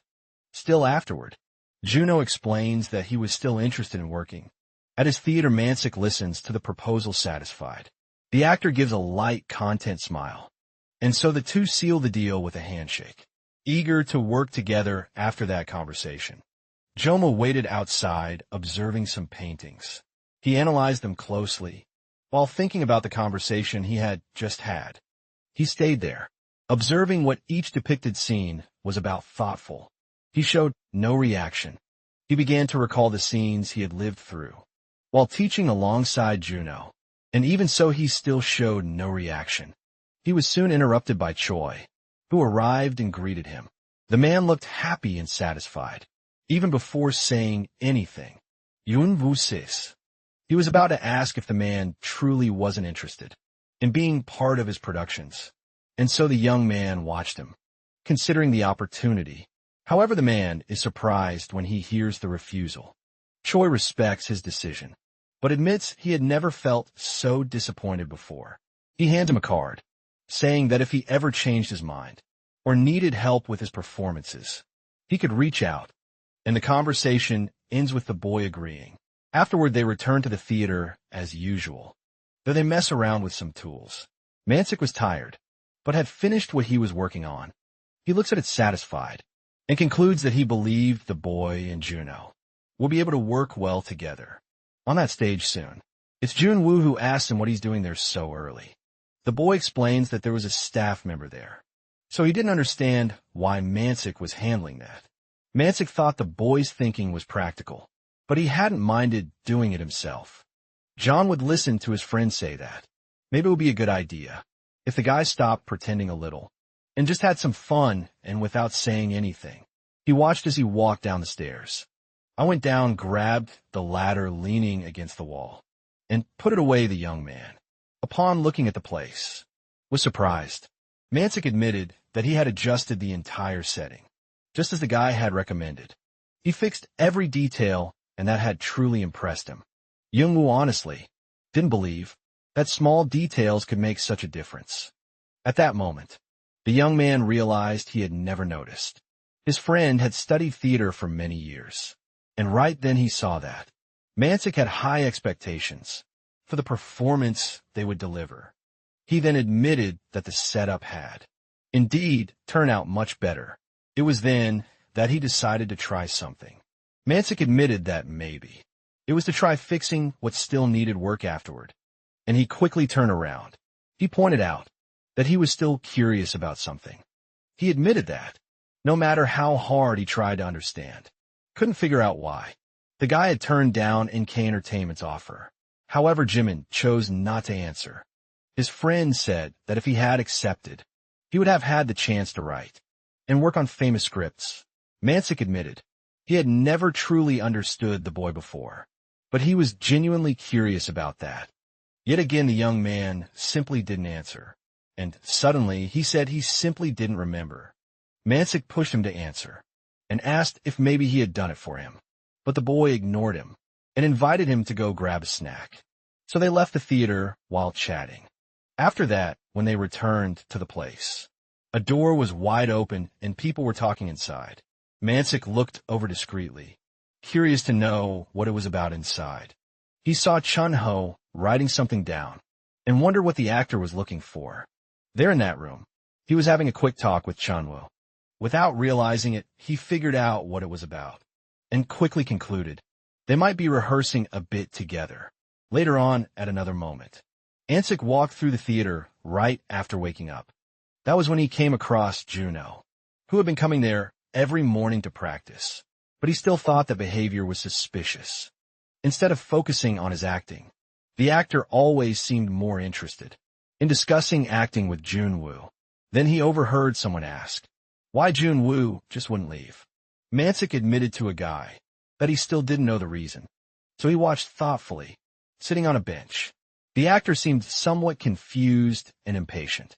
Noticing that, the man asked the boy if he always acted like that. He believed Juno always had a weird vibe whenever he practiced with a guy. Mansik admitted that even so, Juno turned out to be more friendly than he had expected. Suddenly the man stood up, interrupting them, holding a notebook in his hands. He walked toward Junwoo, but the boy walked away before he could say anything. The boy admitted he didn't hear anything else that needed improvement, and that the interpretation would remain the same. The actor was surprised to hear that he should figure out on his own, and was shocked by that outside the room. Mansik quietly watched. He concluded that apparently some things had changed around there. As the week went by, the preparations for the performance were coming to an end, but there was still one problem. The play's name was The Stalker of the Neighborhoods. But when looking at the show's poster, one thing stood out. One of the characters simply didn't have an actor. So out of the 4 roles that needed to be cast, only 3 had been selected.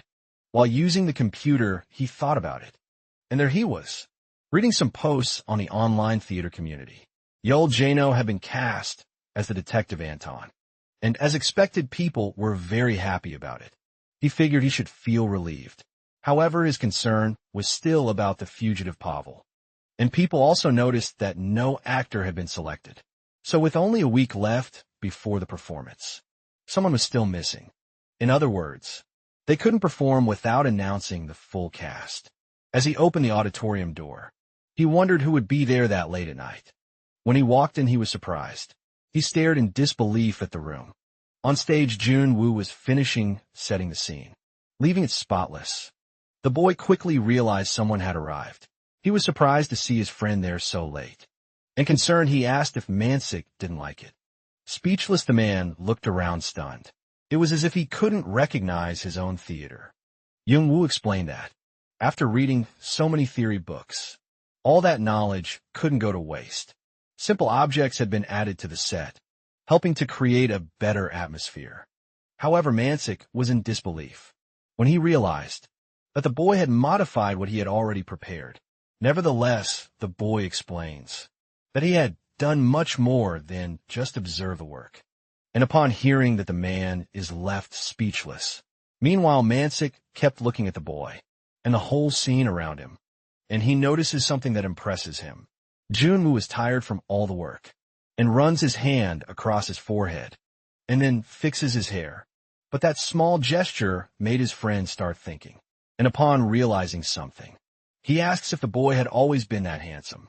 That question leaves the boy confused, since in his past life, he had always kept his face hidden. The young man had never thought about it, and soon he notices something. Mansik looked extremely. Junwoo realizes that his friend must be thinking deeply about everything that was happening, not because it was a completely different level compared to the last performance, which had fewer than 20 people, and that this time, some rumors about him might start to spread, one way or another, and thinking about that, he gives a satisfied smile. He realizes he had already come farther than he ever imagined worse. Reflecting on the past, he gets angry at himself for having repressed all of it for so long. This was his second life, one he had somehow managed to get, but he had no idea how while reflecting. Mansik interrupts him asking if he was all right. So Junmo admits he is, and that he wouldn't cause any trouble for his friend. Upon hearing that, Mansik is shocked. How could he have known about that concern of his? The man admits that if the boy wanted, there was a way to keep his identity from being revealed. He said this with much regret, as it wasn't what he truly wanted. However, he's surprised when the young man says it didn't matter anymore. Mansik reminds him that the boy would probably appear in the news and interviews circulating the city, but he didn't expect that. The boy wouldn't care about that anymore. And soon Jun Woo asks him, what could be worse than losing your life? He hadn't expected that reaction from the young man, and is left without knowing what to say. So he tells him to continue his plan, and admits that he would be disappointed if the boy were to disappear like that. And they're in the middle of that whole scene. The boy turns back to observe the stage. Mansik was still analyzing him, unsure of what to say. His friend says he shouldn't worry only about the stage. During the performance, he promises he wouldn't let anything bad happen to the boy because of his show in his theater. Jun Woo is pleased to hear those words coming from his friend after that. The next day begins as usual. Online people were talking a lot about how the identity of the lead actor had finally been revealed, and now on the poster the cast was complete, and there was the name Han Jong-woo for the role of the fugitive Pavel. Throughout the city, the poster for the performance had been announced, and so on the day of the show, many people had taken an interest and came to the theater behind the curtains. Mansik could hear people commenting on how it would have been a long time since Yeno had performed on a stage like that. Also, they found it curious that an actor like him was performing in such a small theater. So the man realizes that, as he expected, many would be talking about Juno, and while Juno had been practicing for the show, Mansik had been by his side the whole time. And now, seeing the audience's reaction, he truly realizes that Juno was a very famous actor. However, something else that had caught people's attention was that despite being small, the theater was very beautiful, and that exceeded the expectations of everyone, who hadn't expected much upon hearing that. He feels slightly satisfied with the audience. Backstage, there was a script being reviewed. While waiting for the actors there, everyone was preparing for the performance.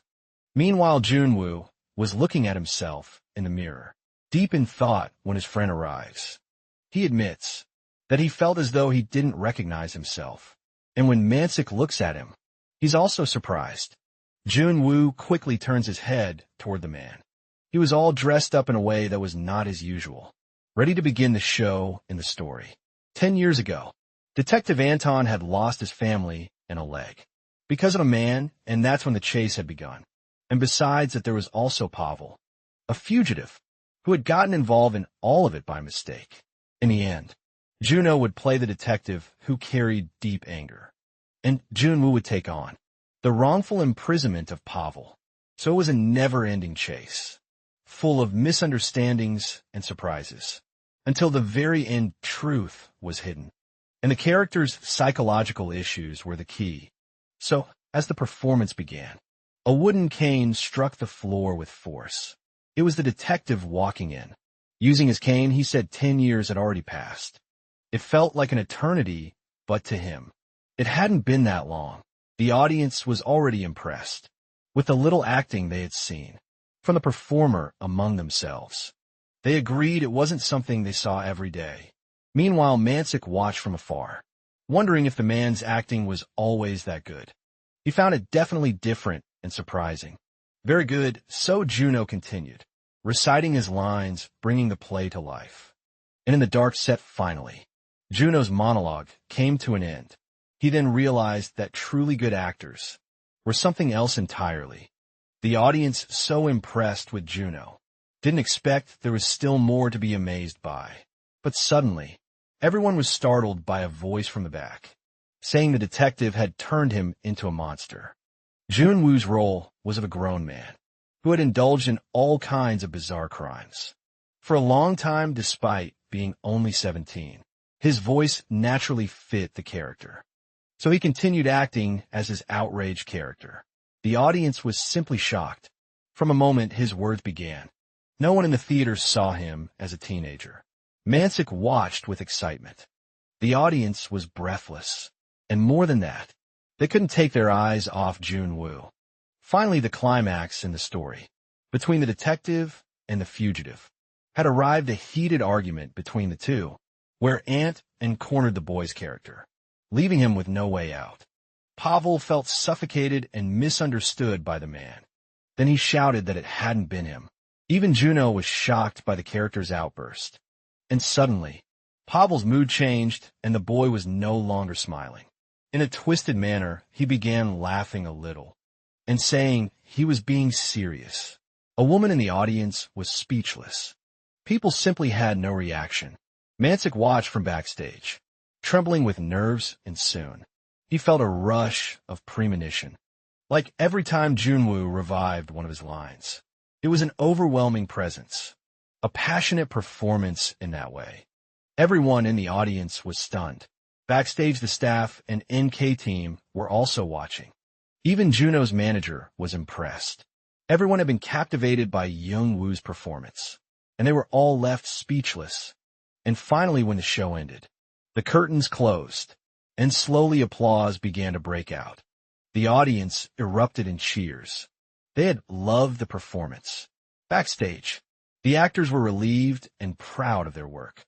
Juno admitted that he had always been respected, but this time something felt different. The actor felt a bit embarrassed when he noticed that everyone in the audience now wanted to know about the unknown young actor, and as he looked around, he saw exactly what he expected. Everyone in the room had their eyes fixed in one direction, and it was Junwoo and there on stage. The boy waved, though he didn't show much excitement. The next day, the theater had simply become news online. People were talking about the performance and the discovery of a new actor. Everyone was commenting on the young man who had played his role with such talent. All this while, they gathered to have a meal with some bacon frying. Mansick was pleased and celebrated the hard work they had done. At the restaurant, they chatted about the celebrations and photo sessions. But suddenly the theater owner grew serious. As he wrote something down, Junwoo had a sad expression and hadn't touched his food. Meanwhile, his phone began to ring in his shorts pocket. Mansick grew curious, as the call was interrupting an important moment. So he stepped outside to answer it and said he'd be back soon. And then he hung up the call. He questioned if just by appearances someone could guess there was a talent for dancing. While complaining to himself, he was interrupted by someone calling out to him. He was surprised. He thought he was alone. An awkward man announced that he wanted to join the celebration, and he introduced himself as Yu Sang-jin, a member of the production team from W Broadcasting. He said he was there with a very interesting proposal. From a distance, he looked over at the young Junwoo. Tired of it all, Mansick adjusted his glasses, wondering how he'd handle this unsatisfied. He questioned if the proposal was so good that it would ruin the moment. Yu explained that he wanted to be heard first about the show they were preparing, and he said it was probably something on a scale the man had never seen before. And with that, daylight broke over the city. In an office, there was a nameplate on the door of the team leader. Park Jong-gil inside. The man was holding a stack of papers in his hand, and meanwhile he was reading carefully. It was a program called Actor Kingdom, an acting audition show designed to discover national and international talents. There were no eligibility restrictions. For the contestants, no limitations on age, gender, nationality, or experience. So before the main show, an audition would be held by the broadcaster, and the selected Contestants would advance to the televised stage. The judging criteria would be acting ability, and the show would follow tournament format.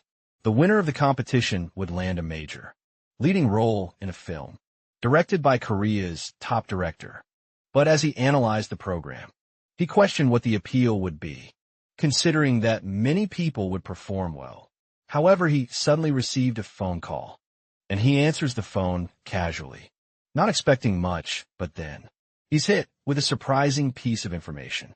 He quickly stands up, saying the president didn't need to worry. He states that it wasn't his first time producing a show like this. And then he whispers something important into the phone.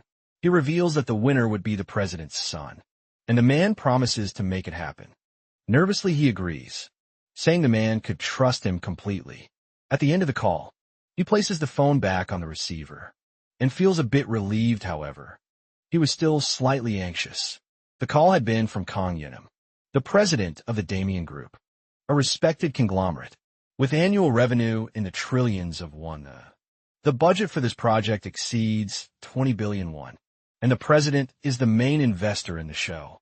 He has only one son, Kang Hyuk, and the real reason for this program's existence was to make him a superstar. June knew that part wouldn't be difficult. He just needed to draw more attention to young Hyuk. So he needed someone from the beginning to serve as a distraction, so people wouldn't become suspicious. Someone not too skilled, but full of passion who would come off as very cliché. And in the office, a man arrives saying he brought the list. June thinks there's probably nothing interesting, since they're always the same people. But he gets intrigued when his employee says they were lucky to find something different. So the man picks up the papers to review. There were the details of Han Jun-woo. He remembers hearing about him recently. Acting alongside Juno, his employee says that apparently he had done well performing in the theater. However, June refuses to watch the boy's performance video, assuming it would be boring. The man begins to explain to his boss the young actor's backstory, that he was a small-town boy, an orphan, and that he never attended school. He started going to the theater every day and decided to act, and thus developed a strong friendship with the director, June Mansik. Additionally, he had gone to the NK company, and Juno was there to watch him perform. June, after hearing that, became a little interested in the story. He thought that young people nowadays should put in more effort, and that audiences were a bit more discerning now. That's why this rural, irresponsible, and innocent young boy could now be participating in a tough competition in Seoul, and that could awaken something emotional in those watching. After all that, June says it was enough to call the boy in. His employee seems confused by the urgency. He starts to recall the recordings they had seen of the boy performing in the theater, and he had been impressed by such talent. However, he wouldn't be on the same level as Hook, who had studied since childhood in international acting schools with experienced instructors. When reminded of this by his boss, he comes to the conclusion that it's true. The man explains that the boy would probably attract attention at first, but wouldn't compare to Hook's level. He also says that with that face, agencies would quickly go after him, so they should recruit him as soon as possible. For that reason, he was now in front of Mansik explaining his proposal. The theater owner is in disbelief. Upon realizing they were trying to recruit Jun-woo, the man tries to convince him that it wasn't just a typical contract, and reminds him that the whole country will be watching. On top of that, he reminds Mansik that he was one of those who wanted the boy to succeed. But upon hearing that Mansik is displeased and feels provoked, he wasn't worried about Jumbo being used, since once his identity was revealed, nothing they planned would work. Still, something else continued to bother him. You asks, who else should be the one to make that decision? And the man revealed that the boy in question was Young-woo himself. Mansik said he would first like to hear more about it and review the contract. However, he said that nothing had been confirmed yet, so he couldn't give any definitive explanations. So Mansik listened somewhat suspicious, thinking that if it were just a simple promotional offer, there wouldn't be a problem. But due to the nature of some audition programs, The show often revolved around already pre-selected individuals, in other words. Even if the boy acted properly, they could still manipulate things and spark everyone's imagination because they had the power of editing. They might even find reasons to conceal the boy's talent, but if that happened, the show would lose its meaning. Still, he recalled that the entire country would be watching, and he began to consider how interesting it would be to have such a massive audience watching the young boy, but he quickly remembered that perhaps this wasn't what Jomu wanted, and he concluded that maybe he was being too greedy, and the boy wouldn't find that very appealing. His approach to acting was different from the others, and Mansik began picturing Junwoo among other young people only chasing popularity. However, even while reflecting on all that, he still had a strange feeling. So he placed a hand on his head, lost in thought inside the restaurant. The young boy realized what was going on. By analyzing the conversation, he concluded that his friend was busy at such a late hour because of him. When he looked at you, he remembered the show Actor Kingdom from his past life. It had happened on a large scale and had gained international attention, and the winner was the heir of a wealthy family. After the conversation ended, Mansik returned to the restaurant, and he was immediately surprised. When the boy asked if he had a good talk with you, the man was shocked to realize the boy had been paying attention from the beginning. Yunwoo apologized for all the trouble his friend had gone through because of him acting as if Mansik were his manager. Mansik asked why the boy was even interested, considering he always turned down such offers. As the boys remained silent, the man asked if he was right, but he noticed that this time was different, because for the first time, the boy had shown genuine interest and curiosity in something Junmo had never shown, interest in the attention he had received. Until now, so. The man was stunned when he realized the boy actually wanted to participate. He was confused about why. He wanted to be part of that kind of program. Boy admitted that he was a bit curious, and that he wanted to see if it would be different this time. Still, his friend didn't quite believe it, but he admitted that he wouldn't stop him, since it was the boy's choice. Upon hearing that, the boy asked how much the prize money was, and Mansik estimated about 100 million won. Young-woo said that if he won that amount, he would give it to Mansik as a thank you, since the man had gone through so much because of him. Besides, the theater itself was too small for the growing number of people, and it wasn't something he could manage on his own. Mansik felt that the boy had known all of this all along, but was trying not to show it furthermore. He wouldn't be able to manage the theater from far away. His friend would have to move. However, Mansik said that no matter how talented he was, the entire broadcast would be carefully orchestrated. But Junwoo didn't seem to care about that, and Mansik couldn't understand what had suddenly changed in the boy to make him change his mind. While deep in thought, Junwoo began to remember several moments when he was amazed by great acting, when he used to watch television, not knowing that one day it could become his reality. So he sat quietly, unsure how to explain that to Mansik. Then he simply decided to say that he thought might be fun. And at that moment, the theater owner realized that the boy was actually serious, and he didn't understand why the boy would want to enjoy himself in a competition like that, which didn't match his personality at all. Mansik agreed, but warned him that he didn't need to do everything the production told him to. And while he explained, he was caught off guard by Junwoo, asking if the real interest of the show wasn't just using him. Junwoo was curious to know whether they would gain anything by doing exactly what the show asked. But when he saw there was no clear answer, he concluded they wouldn't. So he decided they would do things their own way. Mansik was in disbelief when he heard the boy say he would join the show, just to do things his own way. And so Junwoo turned his back, saying that was exactly what he planned to do. And in response, the boy asks if it really mattered, how it would all begin after that. Posters about the new program were spread all over the city.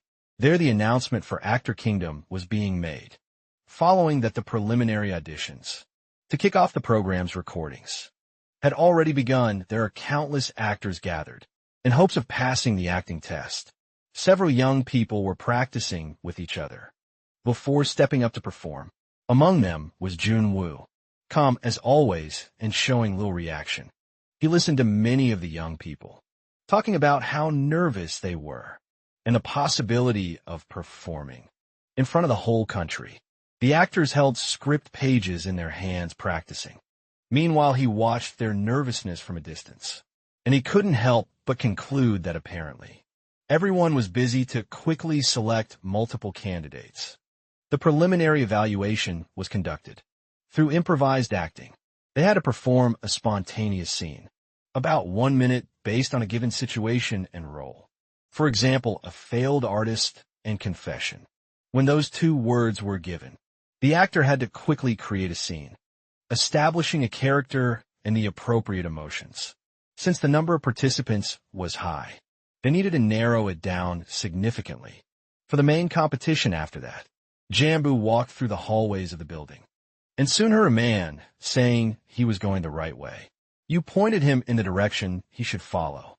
When he entered the room, he came across a table of judges who were planning to record some interviews, along with the audition videos. But first and foremost, the participant they should focus on most was the young man, and after the first episode, Hook could appear officially. Once the story of this boy had been told, Yu politely opens the audition room door. He introduces the young Jun-woo he had previously mentioned. Upon entering the room, the boy observes them carefully. One of the men says they had been waiting for him, and that he had become somewhat of a celebrity in the past few days.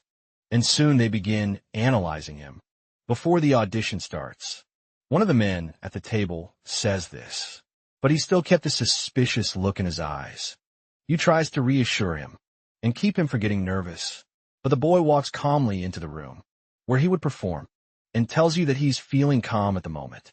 But the man is surprised by the young boy's composed reaction. At the table, one of the staff members looked at the boy attentively. He found everything about the boy quite intriguing. He seemed to be much more than he appeared, almost too good just to be a distraction. Jun-woo observed silently. As you sat beside him, you felt uncomfortable, being watched so closely by the boy. When everyone was ready for the audition, form with the name Han appeared. He quickly stands up, slams his hand on the table, and orders them to turn on the TV immediately. While his notebook lay on the table, the man looked around feeling nervous. He arrives at a conclusion by analyzing the young man. He knew they were there to discuss how to best use Jun-woo's skills. On television, noticing him staring, the boy asks why he's looking at him like that. You try to figure out if he really was just an innocent kid who had grown up in the countryside. If the boy behaved properly, he could keep appearing on the show's broadcast, even if his skills weren't all that great. However, typically, the young participants would try to make a good impression, the exact opposite of this boy. While everyone remains silent, Han begins to wonder why they were all avoiding him so much. One of the men continued to observe him attentively, and soon they hear the boy's voice, asking what he was supposed to do. One of the evaluators realizes that the feeling he got from the boy was good, though he still didn't fit the expected image. He takes a deep breath and feels satisfied, noticing that the young actor didn't seem nervous. Han quietly listened to what the man was saying, was surprised to hear the boy's voice, saying it would be a book. Then he looks at the boy again and concludes that he probably didn't know. The show's production cost was around 20 billion. When he points out that even famous contestants made an effort to leave their mark. However, Han wasn't interested in that tiresome subject, and yawns and soon hears someone say the chosen words for him were tornado and confession, and that he could begin his performance. He turns his face while some people nearby are talking. The boy extends his index finger, pointing at something, and the evaluator is shocked. When the boy asks if he could keep an eye on the others, as well, so while seated at the table, he had turned his body and was pointing outside the room. However, the man becomes furious, concluding that the boy wasn't taking their conversation seriously. However, the young man truly didn't believe in the importance of that conversation, since the participant had sat at the table. The evaluator kept insisting on talking about irrelevant things. So he focused on not losing his patience and decided to get straight to the point and listen to the prepared summary about the boy. It said that young Han, passionate about acting, visited the theater every day, but the owner had been the one responsible. But the young man hadn't given up, and after a lot of effort, joined the theater. He helped Ju recover his failed business. Upon hearing that, Han corrected them, saying he had never been kicked out of the place. The man tried to explain that the story didn't necessarily have to be 100 real, and he pointed out that, even though it was an audition program, people didn't want to just watch that. However, Han admitted he was there only to back, and the staff, upon hearing that, were surprised the man stayed silent, watching without saying anything, and the young man stared back at him, waiting for a reaction, and he concluded that it felt like they were trying to convince him to commit fraud, not act. The staff member said he had made a mistake in forgetting that it was the boy's first time in a presentation like that, and then said that the boy had come there to act, so he should give the performance he truly wanted to give. He asked the boy what kind of acting he was most confident in doing. The man was surprised and questioned why he was even there. He also noticed that the boy, who was supposed to do a preliminary performance, hadn't brought a single script. The man pointed out that he didn't believe the boy had shared a stage with Juno for no reason, asking if he had memorized all of his lines. He explained that usually people brought their own scripts for an occasion like that, but some didn't. Han admitted that he had come because he was informed it would be an improvisation-based performance, and he didn't understand why everyone was so shocked that he hadn't prepared anything for that day. So the man began to reflect on the boy's knowledge. He knew that for improvisation tests, people usually prepared for as many scenarios as possible. He explained to the boy that in shows like that, and in any other, human emotions are limited even within their roles. So people prepared to make suitable lines come out naturally, and that was exactly the reflective ability technique. In other words, improvisational acting. Skill is basically divided that way. However, while explaining, he was surprised when the boy asked about the other things, since in addition to that, there were emotions, roles, situations, and so on. Still, the man didn't expect to hear the boy say that. If the program had a defined scope, it would actually be convenient for him. And after that, he gave a slight twist of his neck. He concluded that since the boy had little experience, he was struggling to understand. And Han grew upset upon hearing that at that moment. He was simply supposed to just do his best. And just before he began to believe the boy's skills would be terrible, he started to wonder what actor Juno had seen in him. But regardless, he concluded that skill wasn't what mattered. Here the man waited with his arms crossed. Everyone else had already left the room, and there he sat reflecting on the boy. And he was surprised when he heard someone say they found the boy interesting, and that they thought it was a waste to use a boy like that in such a way, with that face, that presence, and his story. But the man pointed out that he didn't seem like the other young participants. One man advised the other not to suppress the boy's image too much, and that they should capture him with a sorrowful image in a serious tone. He told his employee that he wasn't joking, and the man stared back without a reaction. He knew that his boss didn't act like that, without a reason to be that greedy. But he also understood that many of the young people there didn't dream of becoming singers. The boss pointed out that there was always a way for models, unknown actors, and regular people who caught his attention. So he expressed that in a high-level company, even the signing bonuses were strategic and carefully planned, and that young people with popular appeal were more easily promoted and selected than unknown talents. And there the man turned to his boss, remembering something he had said earlier, thoughtful. The boss reflected on it and agreed, saying that was what they would do. Outside, dozens of young people were waiting for the auditions to begin. Among them, standing alone, was young Han. One of the girls recognized him, believing she had seen him somewhere before. And soon someone confirms. saying he was the one who had performed in the theater, alongside Juno upon hearing them talking about him. He slightly turns his face and glances at them from the corner of his eye. But when they realized the boy had heard them, they quickly turned away embarrassed. Meanwhile, the young man was still waiting and suddenly notices something. The young people outside could hear the sound of crying coming from inside the room, and had to be someone acting. Inside the room, he hears voices saying they didn't feel confident and that their tears had dried up from nervousness. Listening to the scene, he realizes the person had failed to create the realistic sound of crying as he walks. He's startled to notice something lying on the floor. In front of him was a notebook and some notes. He looks around trying to find out who it belonged to. However, all the young people nearby were busy reading their scripts. Each of them clutched their notebooks tightly in their hands.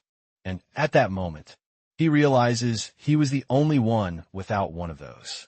So he wonders if he had failed the screening and been abandoned. He calmly sits down with the script in his hand and begins to analyze each page it contains. He reads what had been written with a notebook in his hands. He reads through it and focused on what he was reading. He paid no attention to anything else around him.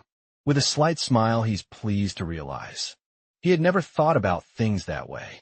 And so he picks up a pen to add other notes alongside the existing ones and remains there, seated just like the other young people in the room. Time goes by and they all remain inside that large room of the company. Suddenly a girl appears, breathing heavily, clearly worried. Upon spotting the young boy sitting there reading, she is startled. Han was calmly making notes on that script. She turns and crying asks who he is. And furiously she tells him that the script is hers. The young girl was simply in disbelief. Upon realizing he was practicing using her script, he apologizes and explains that he thought someone had simply thrown it away. Still shocked, she says the boy has no idea how much a script like that costs, and that he had just looked at it for free. Han says he wasn't using it to rehearse, but that he did make some notes on it and apologizes. The young girl still can't believe the boy had marked up her expensive material, so casually seeing how much she cared about her script. He says he could pay her back. However, she refuses his offer and yells that she doesn't want to see him there again. And with that, she turns around, walking away from the boy and leaving him alone. After that moment, Han realizes that might not have helped at all. Meanwhile, the girl reviews the material that had been tampered with, and with the script in hand, she begins to analyze the notes the boy had written. Even she is surprised by what she reads, and sitting there alone, she becomes increasingly engaged with the new annotations. She flips through the script faster and faster, eager to see everything that had been written. Each line of dialogue in the scenes had been transformed into action notes, like tapping footsteps and a throat swallowing saliva, as well as a hand slapping a table, and the repetitive clicking sound of a pen. Instead of voice, the emotion was conveyed through physical sound, like rapid eye movement, and gradually intensifying gestures. Young girl reading the new script notes is amazed, as even the exact timing for each action had been marked.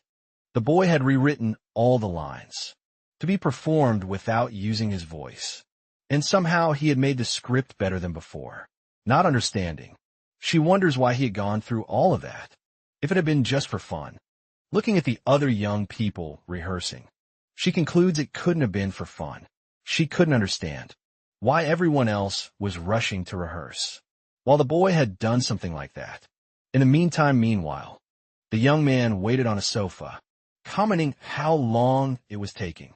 Bored, he let out a deep sigh, wishing time would go faster. Next to him, he quickly notices the girl approaching, with a script in her hands. She walks up to him and hurriedly asks how he had made those kinds of annotations. Curious, she stares at him and asks why and how he had done it. However, Han didn't understand what she meant. With all his questions worried, she looks around before replying. Embarrassed, she asks if she could use the boy's annotations for her audition. He didn't expect the girl's reaction and was shocked. And as he observed her, he found himself processing the situation he had been dragged into. He quickly concluded that this had been the reason. She had come after him, but what he couldn't understand was why she was asking permission for something she had claimed already belonged to her. But the girl was surprised to realize he had done such a good job with the notes and simply didn't want them. The other students at the academy were always trying to gain the best advantage, from a small tip to a major idea. They constantly fought each other.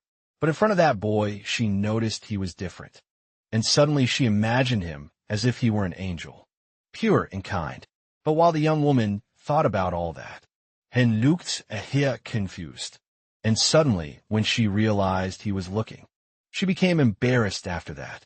The auditions continued in the reserved room, and outside there was a sheet with more information about the progress of the preliminary auditions. On opening the door, you saw that candidate No. 234 was performing Kim Yujin. The girl who had previously been talking to Han was now preparing to present herself. She began by stating that on that day, she wanted to act differently from the other competitors, but the evaluators watching were already bored by her voice and the delay. Before her acting began, while adjusting his camera, noticed the judges didn't seem interested, so he planned to just get a few recordings for the behind the scenes, but was soon caught off guard. Suddenly, in another room, someone knocked on the door.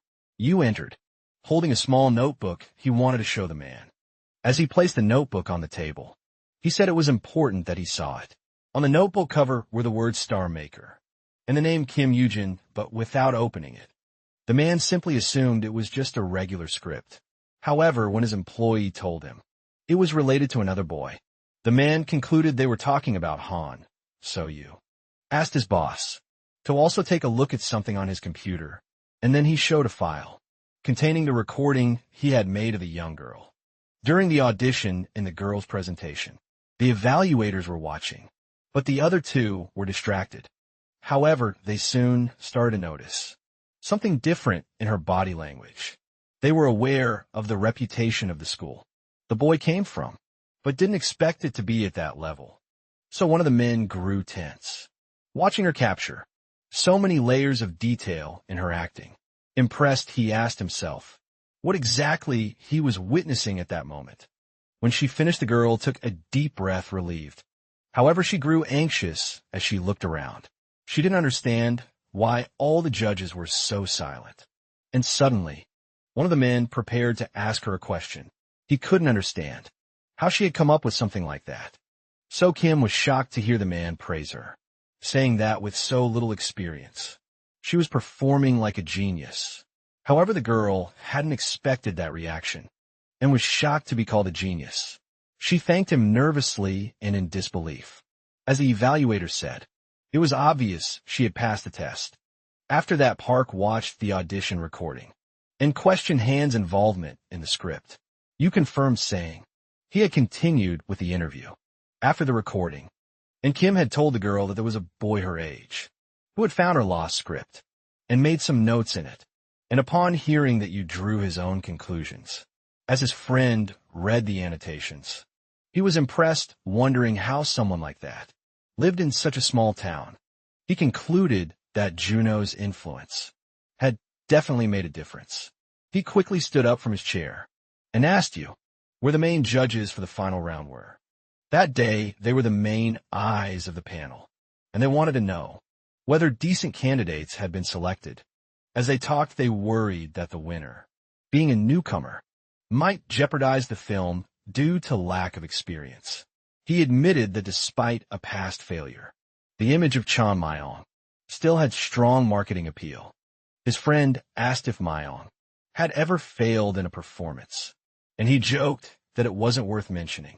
So they laughed a little while continuing the conversation. Suddenly, the restaurant door opened, and the men greeted the team leader who was arriving. Parker's friends already knew he had been working hard on the project, and he said they just had a very strange presentation, but with some initial potential. He confessed that when he had first met the boy, he didn't think he was normal, and even the CEO, Lee Jae-won, was interested in apparently. He even altered one of the other contestants' scripts. The man picks up the script in his hand asking why Park was bringing that subject up at the restaurant, but as he reads it, he becomes curious. He concludes that they would return to the matter later. Back at the company, and he's impressed when someone informs him that much of the boy's learning was believed to be like Gillis de Ravenel. Ma Young leans slightly over the man's shoulder, trying to read the script too. Even though the young ones were interesting, he would just appear and then vanish. The man reflects knowing the boy was good at acting. However, as he analyzes the script, he wonders how the boy had thought of that. Inside the company, the auditions were still ongoing, and the final candidate was being called.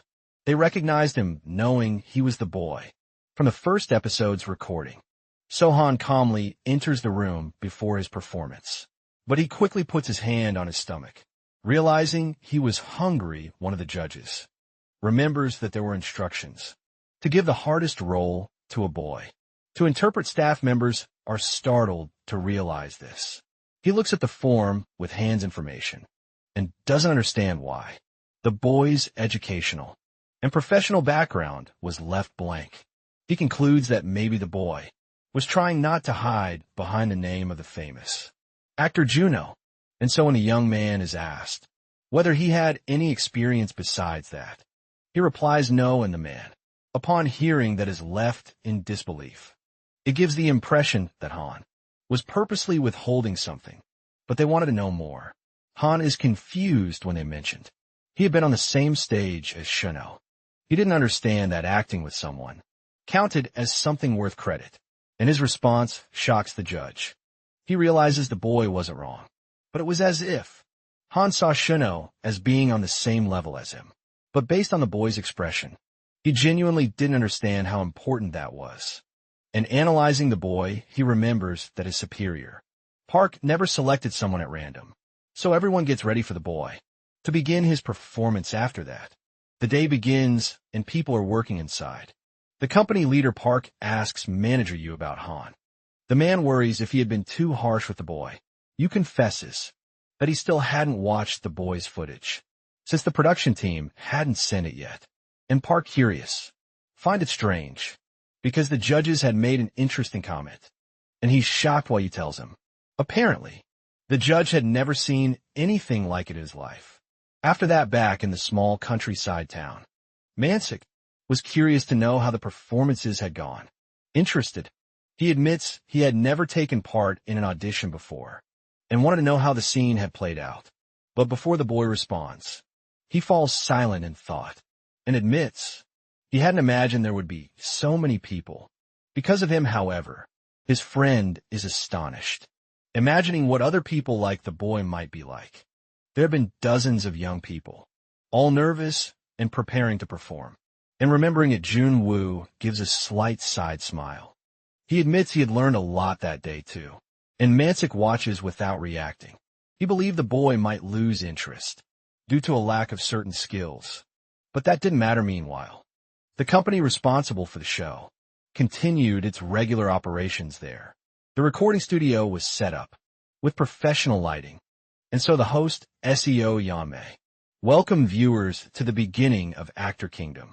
She believed everyone was curious to learn more about the first mission of the show.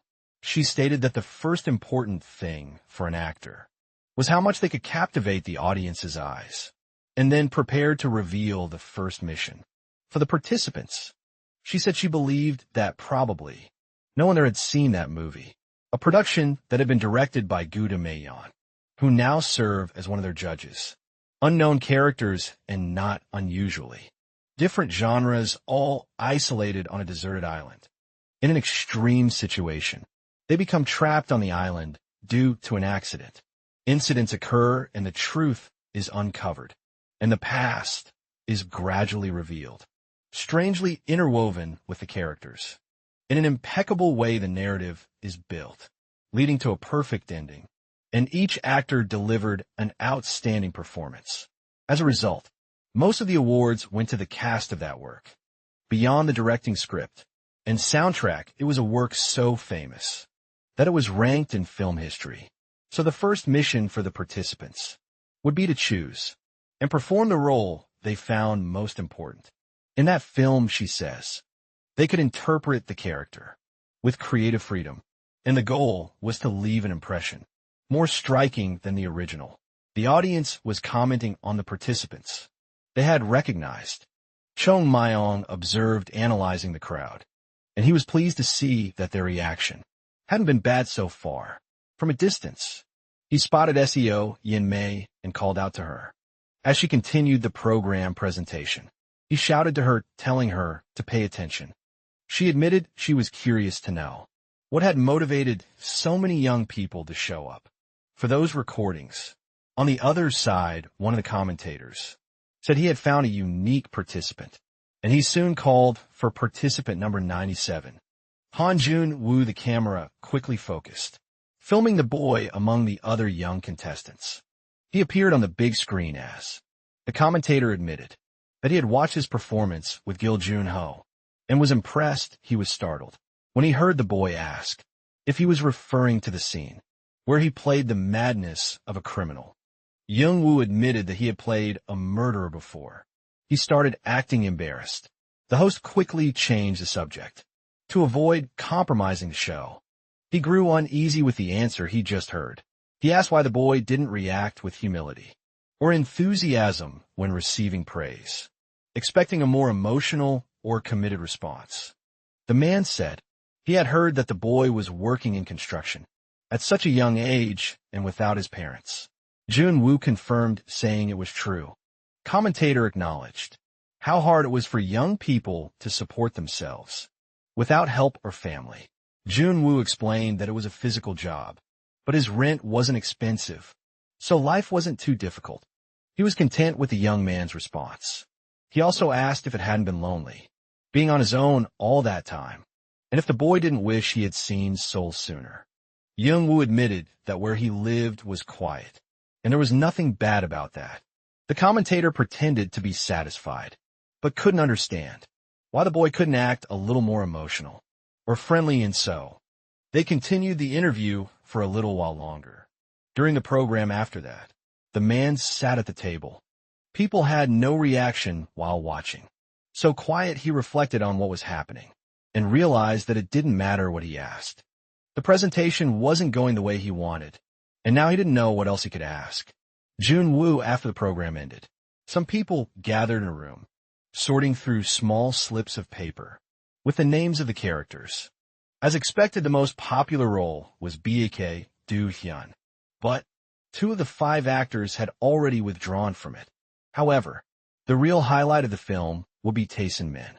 Not Baek Do-hyun, but suddenly, while doing this work, the man was startled. He was surprised to see that an actor had chosen the role of a background character who barely appeared, which raised curiosity. Even so many had already said that he was talented, which could suggest he was trying to stand out in a subtle way. So the man stared at the role, analyzing it. He soon realized it was the character Lee Min-jun, and few people knew. It was actually a very significant role, and the actor who had chosen it was Chung Hyuk. The man knew that the boy had built his education and professional experience abroad. Since childhood, he noticed that his friend had picked up on something strange. He admitted that he was confused and asked if someone had mistaken it for a different film. Upset, they stared at the role, wondering who had sent that incorrect information. Our video ends here. If you enjoyed it, please like and subscribe to the channel. Until next time, bye-bye.